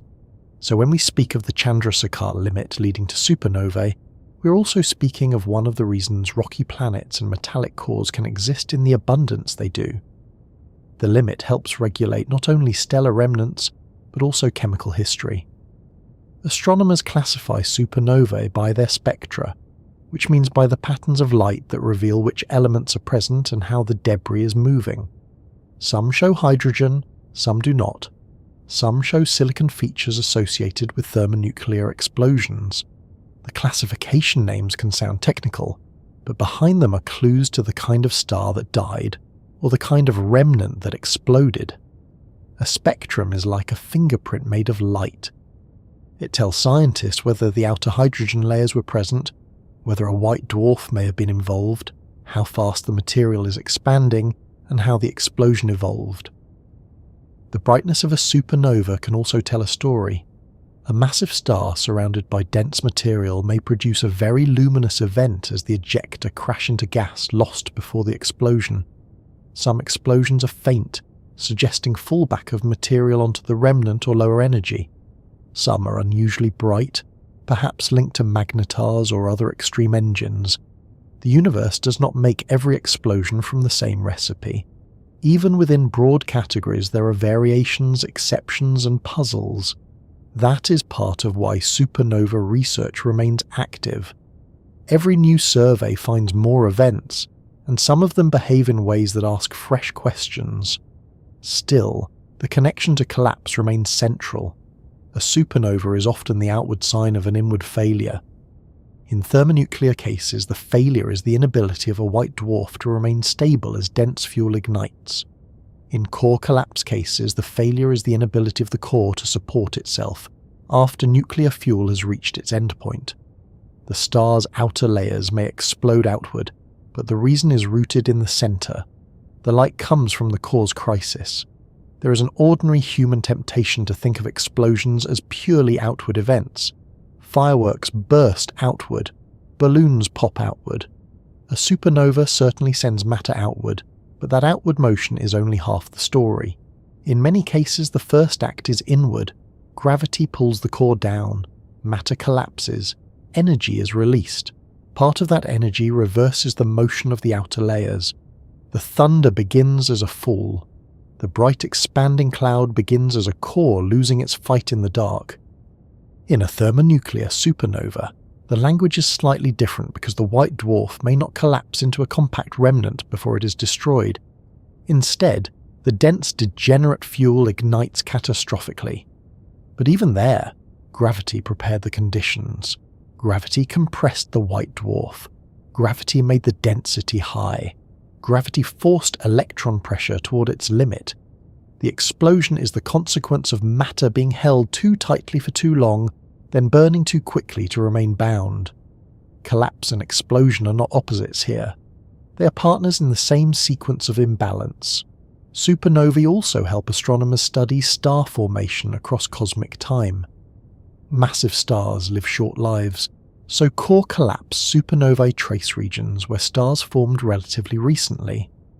If such an explosion appears in a galaxy, it often points to young stellar populations. Thermonuclear supernovae can occur in older populations because white dwarfs can wait a long time before gaining enough mass or merging. This means different supernova types reveal different histories of their host galaxies. A single flash can say something about the age, composition, and stellar life of the place where it occurred. The shock wave from a supernova can also influence future star formation. As expanding debris pushes into nearby gas, it can compress parts of a cloud, perhaps helping new stars begin. It can also disperse gas and prevent star formation in other regions.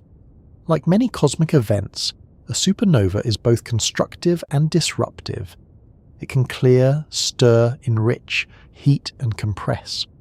The galaxy is not a static background where stars simply appear and disappear. It is a circulating system, and supernovae are among the engines that keep the circulation active. For life on planets, supernovae are both necessary and dangerous. Without earlier generations of exploding stars, many heavy elements would be rare.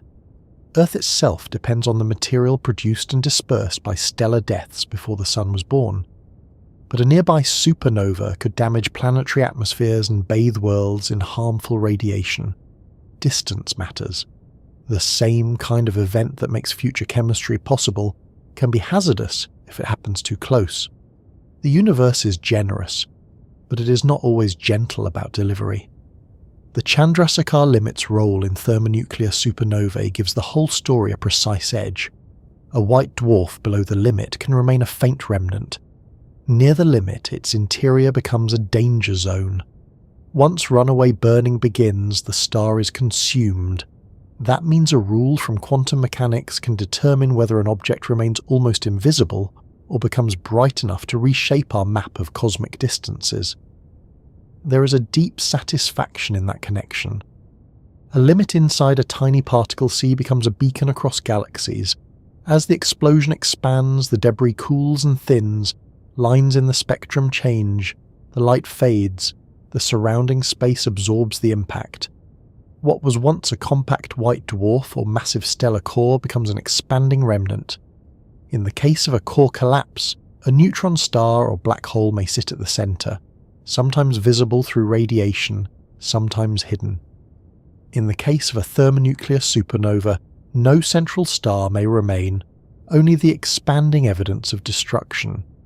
The universe keeps the record in motion, in chemical traces, in shock fronts, in light echoes, and in the altered environment around the blast. A light echo is one of the more haunting aftermaths. Light from the supernova can scatter off dust in surrounding space, reaching Earth later by a longer path. Astronomers may see faint rings or patches of reflected light moving outward long after the original explosion. It is not the star exploding again. It is the old flash arriving by a delayed route, as though space itself has kept a quiet memory and is releasing it slowly. Even after the event fades, its light can continue to reveal the shape of the dust around it. The study of supernovae is therefore a study of endings that do not simply end. A star's death can create a remnant, enrich a cloud, shape future stars, send neutrinos across space, produce cosmic rays, and leave records that astronomers can read centuries later. It can help measure the universe's expansion. It can explain the abundance of elements. It can reveal the limits of matter. The thunder fades, but the consequences continue. For now, the important path remains clear. The Chandrasekhar limit tells us when a white dwarf can no longer be supported by electron pressure. If the white dwarf is made of the right material and reaches dangerous conditions, runaway fusion can tear it apart in a thermonuclear supernova. In massive stars, a related failure of electron support in the core can trigger collapse, leading to a different kind of supernova and leaving behind even denser remnants. Supernovae are the visible language of these hidden thresholds. They are what the universe looks like when gravity has pushed matter past a point of quiet return.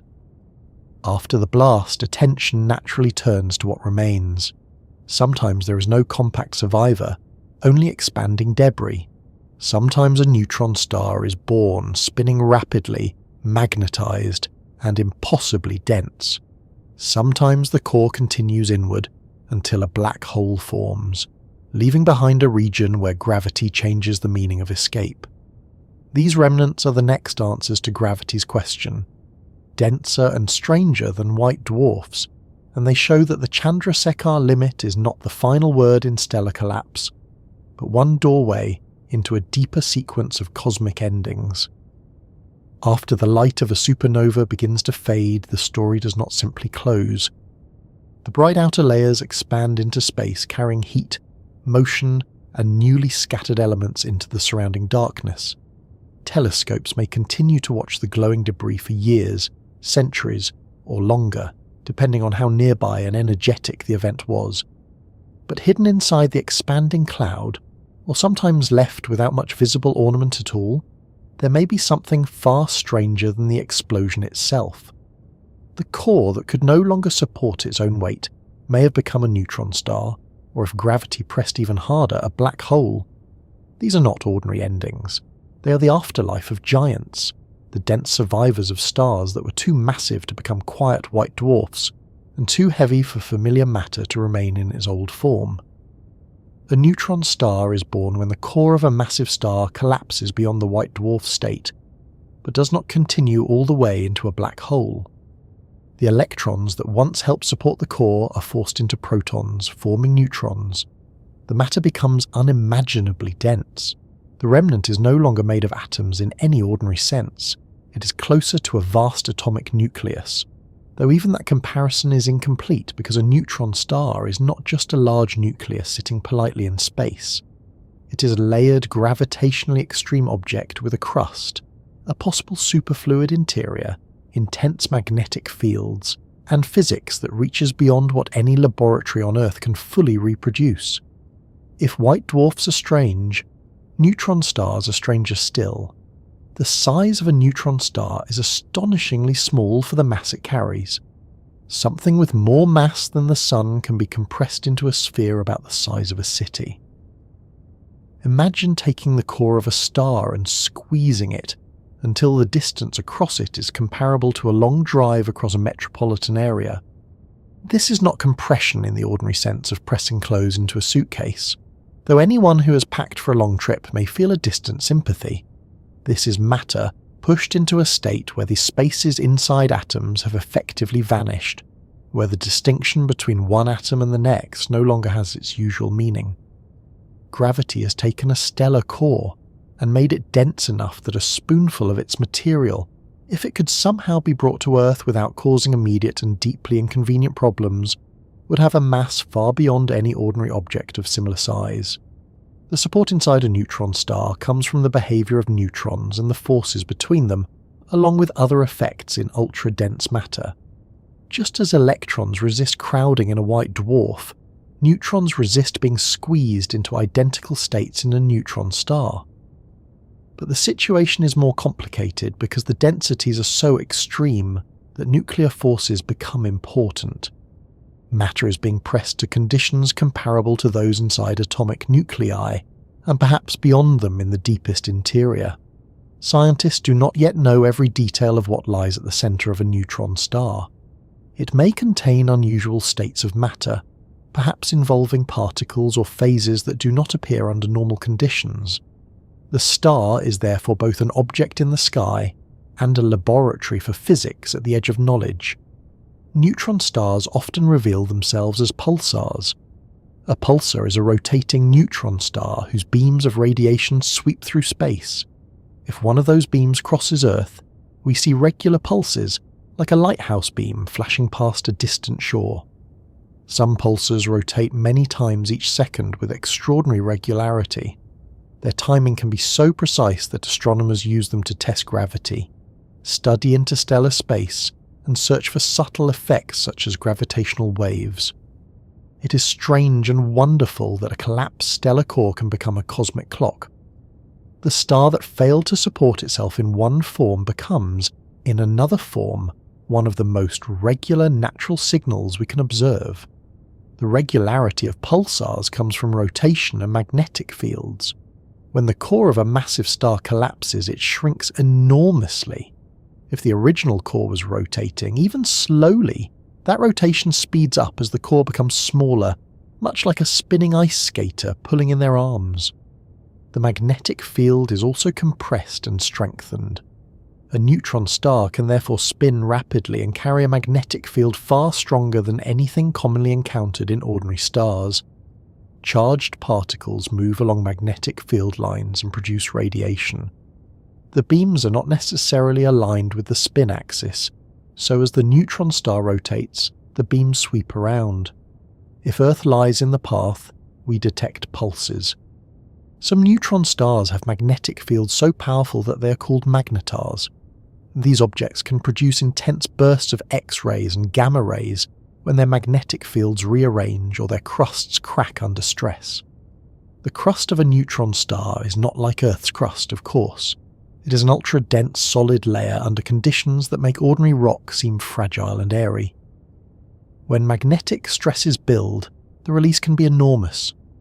Magnetars remind us that even after a star has collapsed, it may not become quiet. The remnant can still flare, pulse, quake, and send energy across space. The surface of a neutron star would be a severe place. Gravity there is so strong that any mountain would be flattened compared with earthly mountains, though tiny irregularities can still matter. The escape speed is a large fraction of the speed of light. Light leaving the surface is bent by gravity. Time itself runs differently near such a compact object than it does far away. A clock on the surface of a neutron star would tick more slowly compared with a distant observer. This is not a defect in the clock. It is the behaviour of time in strong gravity, just as Einstein's theory predicts. In a neutron star, relativity is no longer a subtle correction. It is part of the object's daily existence, if one may speak of days on a star spinning faster than a kitchen blender with unreasonable ambitions. Neutron stars can also exist in binary systems. If a neutron star orbits a normal star, it may pull material from its companion. As gas falls inward, it heats to extreme temperatures and produces X-rays. Such systems are called X-ray binaries, and they allow astronomers to study how matter behaves as it falls into intense gravity. Sometimes material builds up on the surface of the neutron star and ignites in bursts. Sometimes the neutron star spins faster as it gains angular momentum from the accreting gas, becoming a millisecond pulsar. In this way, even a collapsed remnant can be reshaped by companionship, just as white dwarfs can be pushed toward the Chandrasekhar limit by mass transfer. When two neutron stars orbit each other, another kind of story unfolds. Their orbit gradually shrinks as the system loses energy through gravitational waves, ripples in a space-time. Eventually, the neutron stars may merge. Such mergers are among the most important events in modern astrophysics. They produce gravitational waves that can be detected on Earth, and they can also create bursts of light across many wavelengths. They are thought to forge many heavy elements, including some precious metals, through rapid neutron capture. In other words, some of the gold in a ring or the platinum in a device may trace its ancestry not only to stars, but to the collision of collapsed stellar cores. This is a wonderfully excessive origin story for jewellery, but the universe has never been shy about using dramatic methods. A neutron star is not guaranteed to survive forever if more mass is added. Just as a white dwarf has a maximum mass beyond which electron pressure cannot support it, neutron stars also have a maximum mass, though the exact value depends on the still uncertain behaviour of ultra-dense matter. If a neutron star becomes too heavy, neutron pressure and nuclear forces can no longer halt gravity. The remnant collapses further, and a black hole forms. This is the next step in the sequence of gravitational severity. Matter has answered gravity as gas, then as degenerate electrons, then as neutron-rich nuclear density material. But gravity can ask for more than even that. When it does, the result is a black hole. A black hole forms when mass is compressed into a region so compact that an event horizon appears. The event horizon is not a solid surface. It is a boundary in space-time. Once something passes inside it, no signal moving at or below the speed of light can escape to the outside universe. This includes light itself, which is why the object is called black. The black hole is not a dark star with a hard shell. It is a region where gravity has shaped the paths of light and matter so completely that outward escape from inside the horizon is no longer possible. From outside, the black hole can still exert gravity, bend light, pull in matter, and affect the motion of nearby stars and gas. It is important to say gently that black holes do not vacuum up the universe like cosmic drains. If the Sun were magically replaced by a black hole of the same mass, Earth would not be sucked in. It would continue orbiting the same mass, though the lack of sunlight would create other concerns rather quickly. Black holes are dangerous when matter comes close, but from far away their gravity depends on mass like any other object. What makes them special is how compact that mass is. They place a great amount of gravity into a very small region, creating an event horizon and allowing extreme effects near the boundary. Stellar mass black holes are often born from the collapse of massive stars. If the core remaining after a supernova is too heavy to become a stable neutron star, collapse continues. In some cases, the star may explode weakly, and much of the material falls back, increasing the mass of the remnant. In other cases, a massive star may collapse more directly, perhaps with little visible supernova. The details depend on the star's mass, composition, rotation, and how much material it lost during its life. Not every massive star dies the same way. Some leave neutron stars, some leave black holes. Some may produce especially energetic explosions if rotation and magnetic fields help drive jets. Black holes can be detected by their effects. In binary systems, a black hole may pull gas from a companion star. The gas forms an accretion disk, heating as it spirals inward and emitting X-rays before crossing the event horizon. The black hole itself emits no light from within the horizon, but the material around it can glow fiercely. Astronomers can also infer black holes by watching stars orbit unseen masses. If a visible star moves as though it is circling a compact object too massive to be a neutron star and too dark to be an ordinary star, a black hole becomes the best explanation. More recently, gravitational wave detectors have observed black holes merging, allowing scientists to study them through the ripples they send through space-time. A black hole merger is a remarkably clean event in one sense. Two black holes spiral together, lose energy through gravitational waves, merge into a larger black hole, and ring down into a stable form. There may be little or no light if no gas surrounds them, but the gravitational waves carry information about the masses and spins involved. These signals have opened a new way of observing the universe. Instead of seeing light from matter, we can now hear, in a scientific sense, the motion of space-time itself after compact objects collide. The afterlife of massive stars has become part of a new kind of astronomy. The connection between white dwarfs, neutron stars and black holes is best understood as a ladder of compactness and support. A white dwarf is held up by electron degeneracy pressure and is limited by the Chandrasekhar limit. A neutron star is held up by neutron degeneracy pressure and nuclear forces, but it too has a maximum stable mass. A black hole is what forms when no known pressure support can prevent collapse behind an event horizon. Each object is born from a negotiation between gravity and matter. Each represents a different answer to the question of how tightly mass can be packed before the rules change. This does not mean the ladder is always climbed step by step in a single object. A sun-like star becomes a white dwarf and usually stops there. A massive star may go directly to a neutron star or black hole through core collapse. A white dwarf in a binary may explode and leave no compact remnant. A neutron star may gain mass and collapse into a black hole. Different paths lead to different endings, but the same principle runs through them. Matter can resist gravity in several ways, but no form of resistance is unlimited. Neutron stars and black holes also affect their surroundings long after the original star has died. A young neutron star may energize a nebula with winds of particles.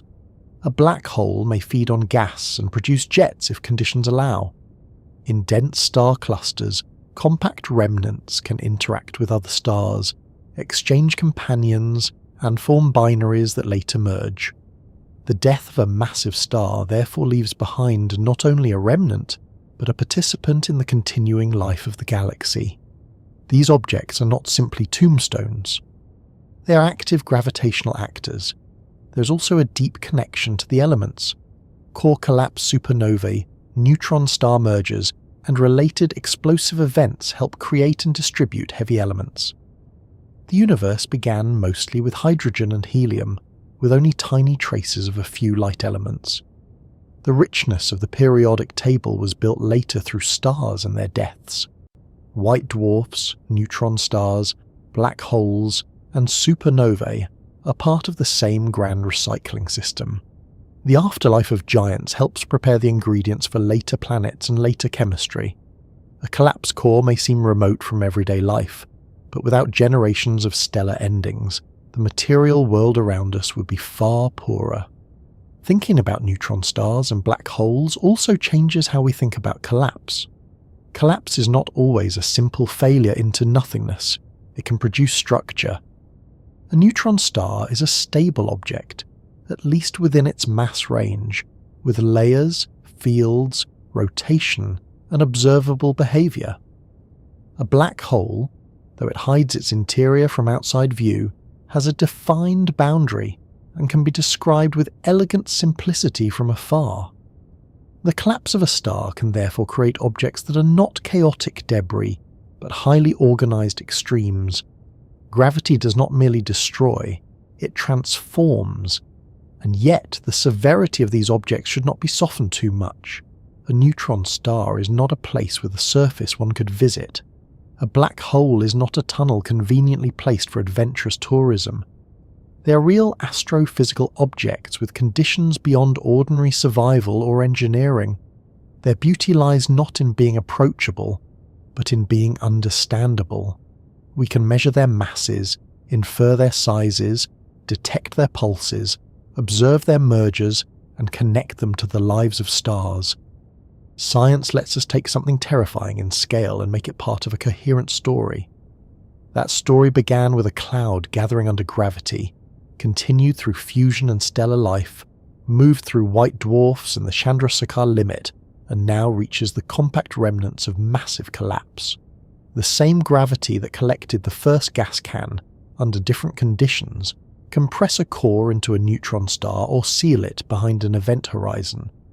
The same matter that once shone as a star can become a pulsar, a magnetar, a black hole, or expanding debris. The afterlife of giants is not one fate, but a family of outcomes shaped by mass, pressure, composition, rotation, and chance encounters with companions. For the Chandrasekhar limit, these later remnants place the white dwarf boundary into a wider sequence. The limit tells us where electron pressure stops being enough. Neutron stars show that matter has another possible resistance when compressed further. Black holes show that even this deeper resistance can be overwhelmed. In that sense, the limit is not the end of the story, but the first major signpost on the road into extreme gravity. It marks the point where one kind of compact star can no longer exist, and where the universe must choose explosion, deeper collapse, or some path shaped by the details of the dying object. After the supernova fades and the remnant settles into its new identity, the galaxy moves on around it. Gas expands. Elements mix. Nearby clouds respond. A neutron star spins in the dark, or a black hole waits silently until matter comes too close. Somewhere else, a new cloud gathers, perhaps enriched by the debris. Gravity begins again. The afterlife of one giant becomes part of the beginning of another star. And as the cycle continues, the importance of limits becomes clearer, because without these thresholds, stars would not have such varied endings, galaxies would not be enriched in the same way, and the universe would be a much less interesting place to wake up inside. The universe is often described as vast, mysterious, and perhaps a little excessive. It makes galaxies by the hundreds of billions, stars in numbers that make counting feel like a personal insult, and clouds of gas so large that light itself takes years just to cross a small part of them. It builds planets, moons, comets, nebulae, clusters, and black holes with the casual confidence of someone who has never had to tidy a room. At first glance, it may seem like a place of boundless possibility, where anything might become anything if given enough time and space. But the deeper we look, the more we find that the universe is not unlimited in the simple sense. It is filled with boundaries, thresholds, and quiet rules. These limits do not make the universe smaller, they make it structured. The Chandrasekhar limit is one of those quiet rules. It says that a white dwarf can only carry so much mass before the support of its electrons fails. Below that mass, a dead stellar core can remain stable, cooling slowly through ages longer than human history can easily imagine. Above it, the same object cannot continue as it was. It must explode, collapse, or transform. That boundary is not painted across space. No telescope can see it as a glowing line around a star. It is hidden in the relationship between gravity, quantum mechanics, and the behavior of matter under extreme compression. Yet it shapes the lives and deaths of stars across the galaxy. A limit may sound restrictive, as if nature has placed a lock on a door, but in physics, limits often create variety. Without them, objects might blur into one another without clear stages or outcomes. A white dwarf would not have a maximum stable mass. Stellar remnants might simply grow heavier in a gradual and uninteresting way. Supernovae of certain kinds might not occur with their useful regularity. The pathway from star to white dwarf, from white dwarf to explosion, from massive core to neutron star or black hole, would lose much of its structure. A limit gives the universe decision points. It tells matter when one form is no longer possible, and another must begin. This is why the Chandrasekhar limit matters beyond the white dwarfs themselves. It is a boundary between quiet survival and sudden change. On one side there is the long fading of a stellar ember. On the other there may be a thermonuclear supernova bright enough to be seen across cosmic distances. The difference can come down to whether a compact remnant remains just under the allowed mass, or is pushed beyond it by material from a companion star, or by the merging of two white dwarfs. A little more mass, in the right circumstances, can change the ending completely. Nature often works this way. It allows gradual change to accumulate until a threshold is crossed, and then the result is not gradual at all. We see this pattern everywhere in stars. A cold cloud gathers material until its core becomes hot enough for fusion. Before that threshold, it is not a true star in the usual sense. After it, a steady light begins. A star burns hydrogen until the core changes and the old balance can no longer hold. Then it expands and rearranges itself.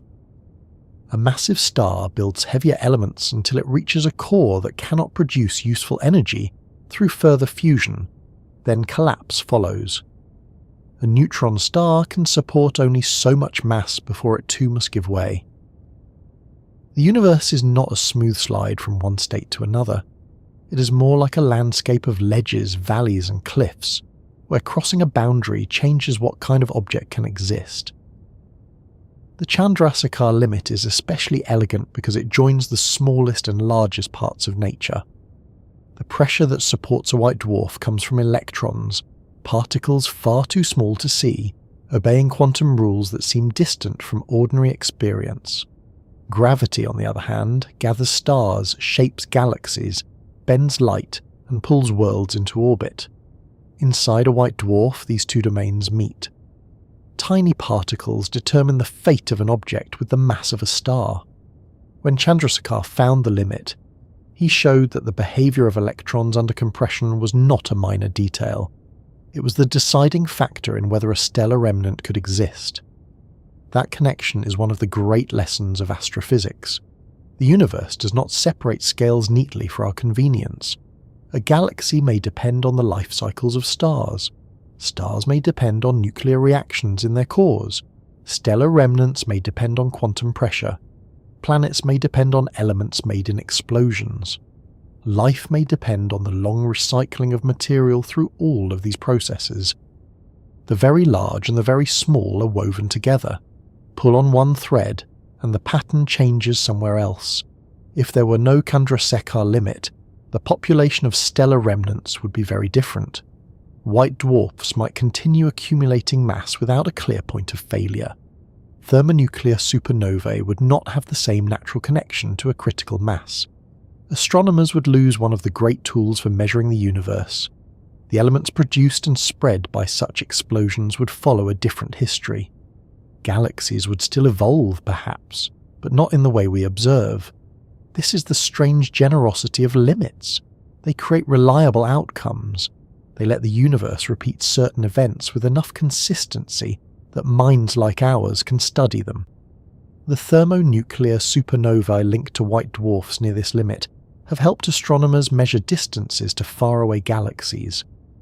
Because many of these explosions have predictable patterns of brightness, they serve as cosmic markers. They show that the expansion of the universe is not merely continuing, but accelerating. That discovery changed cosmology and led scientists to the idea of dark energy, a name for whatever is driving that acceleration. So a rule about dense stellar remnants helped reveal something about the larger scale behaviour of the cosmos. A white dwarf approaching its maximum mass became part of the evidence for the fate of space itself. That is not a bad contribution from an object smaller than many planets. The limit also helps explain why the galaxy is chemically rich. Stars make elements in their interiors, but those elements must be released into space to become part of later generations of stars and planets. Supernovae are among the great distributors. A thermonuclear supernova can scatter iron group elements into space. Core collapse supernovae can disperse oxygen, silicon, calcium, and many others. Neutron star mergers add their own contributions to the heavy element story. The universe we know, with rocky planets and metallic cores, with atmospheres and oceans and chemistry complex enough for biology, depends on this long circulation. Limits help drive the events that return stellar material to the galaxy. In that sense, collapse is not only an ending, it is part of a cycle. A star forms from gas enriched by older stars. It shines, changes, and eventually returns material to space through winds, nebulae, explosions, or mergers. That material mixes into clouds. New stars form, new planets gather. The process repeats, each generation carrying traces of the last.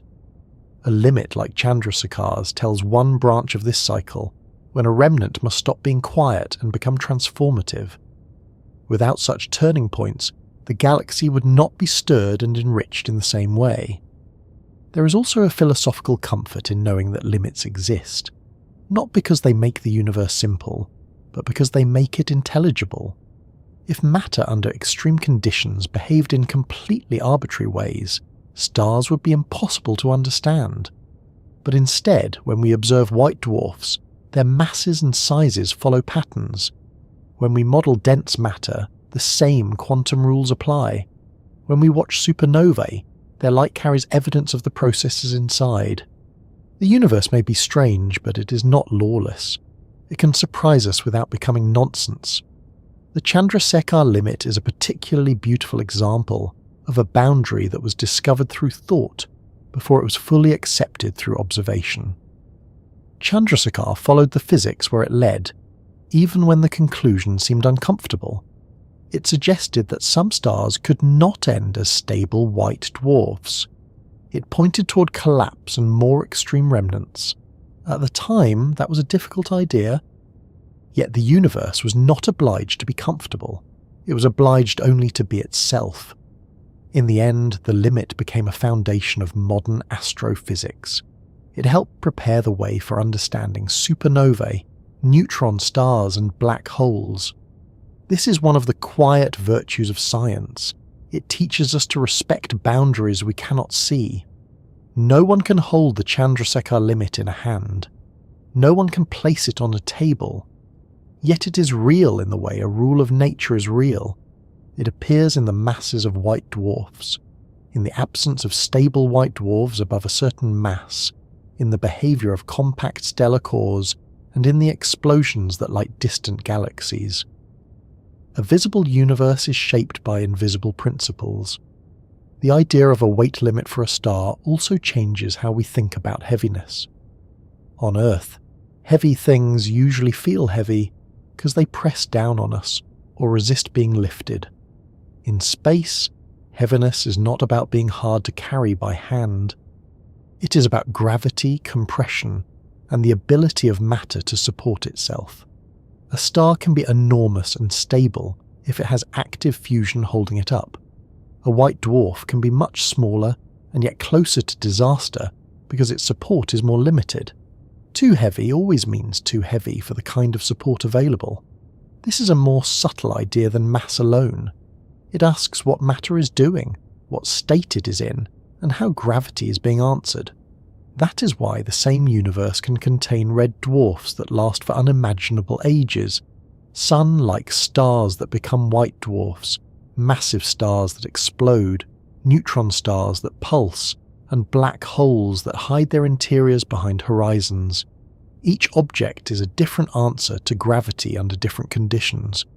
The diversity of the cosmos comes not from chaos, but from the interaction of laws and limits. Matter follows rules. Gravity presses, pressure responds, fuel burns or runs out, thresholds are crossed, new forms appear. A limit also gives meaning to stability. A white dwarf below the Chandrasekhar limit is not simply sitting in space by accident. It is stable because the forces and pressures inside it are arranged in a way nature allows. That stability can last for ages, but it is not infinite stability. Change the mass enough and the arrangement fails. This makes the quietness of a white dwarf more impressive, not less. It is calm because it is within the boundary. It is an ember balanced just below the edge of transformation. For the universe to build long stories, it needs both stability and failure. It needs stars that can shine steadily for billions of years, giving planets time to cool, orbit, and perhaps develop life. It also needs stars that die and return material to space. It needs remnants that persist and remnants that explode. It needs rules that allow balance and limits that end balance when conditions change. Without stability, nothing lasts. Without failure, nothing new is released. The Chandrasekhar limit belongs to the second kind of necessity. It says that after enough mass is gathered into a white dwarf, the old form must end, and in ending it may brighten the universe, enrich the galaxy, or make way for denser things. This is not wasteful. The universe is not throwing stars away. It is transforming them. The outer layers of a dying sun-like star become a nebula, and then part of the interstellar medium. A white dwarf becomes a cooling remnant, or in special systems, a supernova. A massive star becomes an explosion, and perhaps a neutron star or black hole. The material and energy continue into other processes. Even black holes, which seem like ultimate endings, shape their environments through gravity, accretion, jets, and mergers. Nothing in astrophysics is isolated for long. Every ending belongs to a larger setting. As we look back across the path of this topic, the question of how heavy a star can get before it collapses has become less like a single measurement and more like a guide through stellar life. A star is born when gravity gathers gas until fusion begins. It lives by balancing inward weight with outward pressure. It ages as its fuel changes and its core contracts. It may become a white dwarf, held up by electron pressure, but that pressure has a maximum burden. Chandrasekhar found the boundary. Beyond it, the remnant cannot remain a white dwarf. It must explode or collapse, and the result helps shape the galaxy. The limit therefore matters because it gives the universe a way to sort possibilities. It decides which compact stars can exist and which cannot. It helps determine when quiet remnants remain quiet and when they become brilliant. It links quantum mechanics to cosmic explosions. It connects the fate of dead stars to the measurement of distant galaxies. It turns the hidden behavior of electrons into one of the great organizing facts of astronomy. And perhaps that is the gentlest way to leave the idea for tonight. The universe is not made only of vastness. It is made of thresholds. Clouds become stars only after enough matter gathers. Stars change when their fuel is spent. White dwarfs survive only below their allowed mass. Neutron stars endure only within their own boundaries. Black holes form when gravity has crossed beyond the last known support. These limits are not barriers against wonder. They are the shapes that wonder takes. So when you next look at a star, or imagine one beyond the clouds, it may help to remember that its light is part of a balance. Somewhere in its core, or in the remnant it may one day become, matter is answering gravity. For a while the answer is enough. Later it may not be.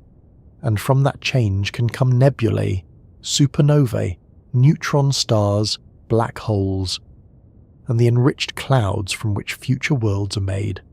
The Chandrasekhar limit is one of the universe's quiet reminders that even stars have a maximum burden, and that when a limit is reached, the end of one form can become the beginning of many others. Now, as the thought of dense white dwarfs and distant supernova begins to settle, let the scale of it all soften rather than sharpen. Somewhere, a white dwarf is cooling in silence. Somewhere else, a massive star is approaching the last stages of its life. In another part of the galaxy, gas enriched by old explosions is gathering again, preparing the first slow movements of another star. The rules are still working, gravity is still patient, matter is still answering as long as it can. And here, in this small, quiet moment, we're able to understand just a little of why the universe needs its limits, not to make it less grand, but to make its grandeur possible.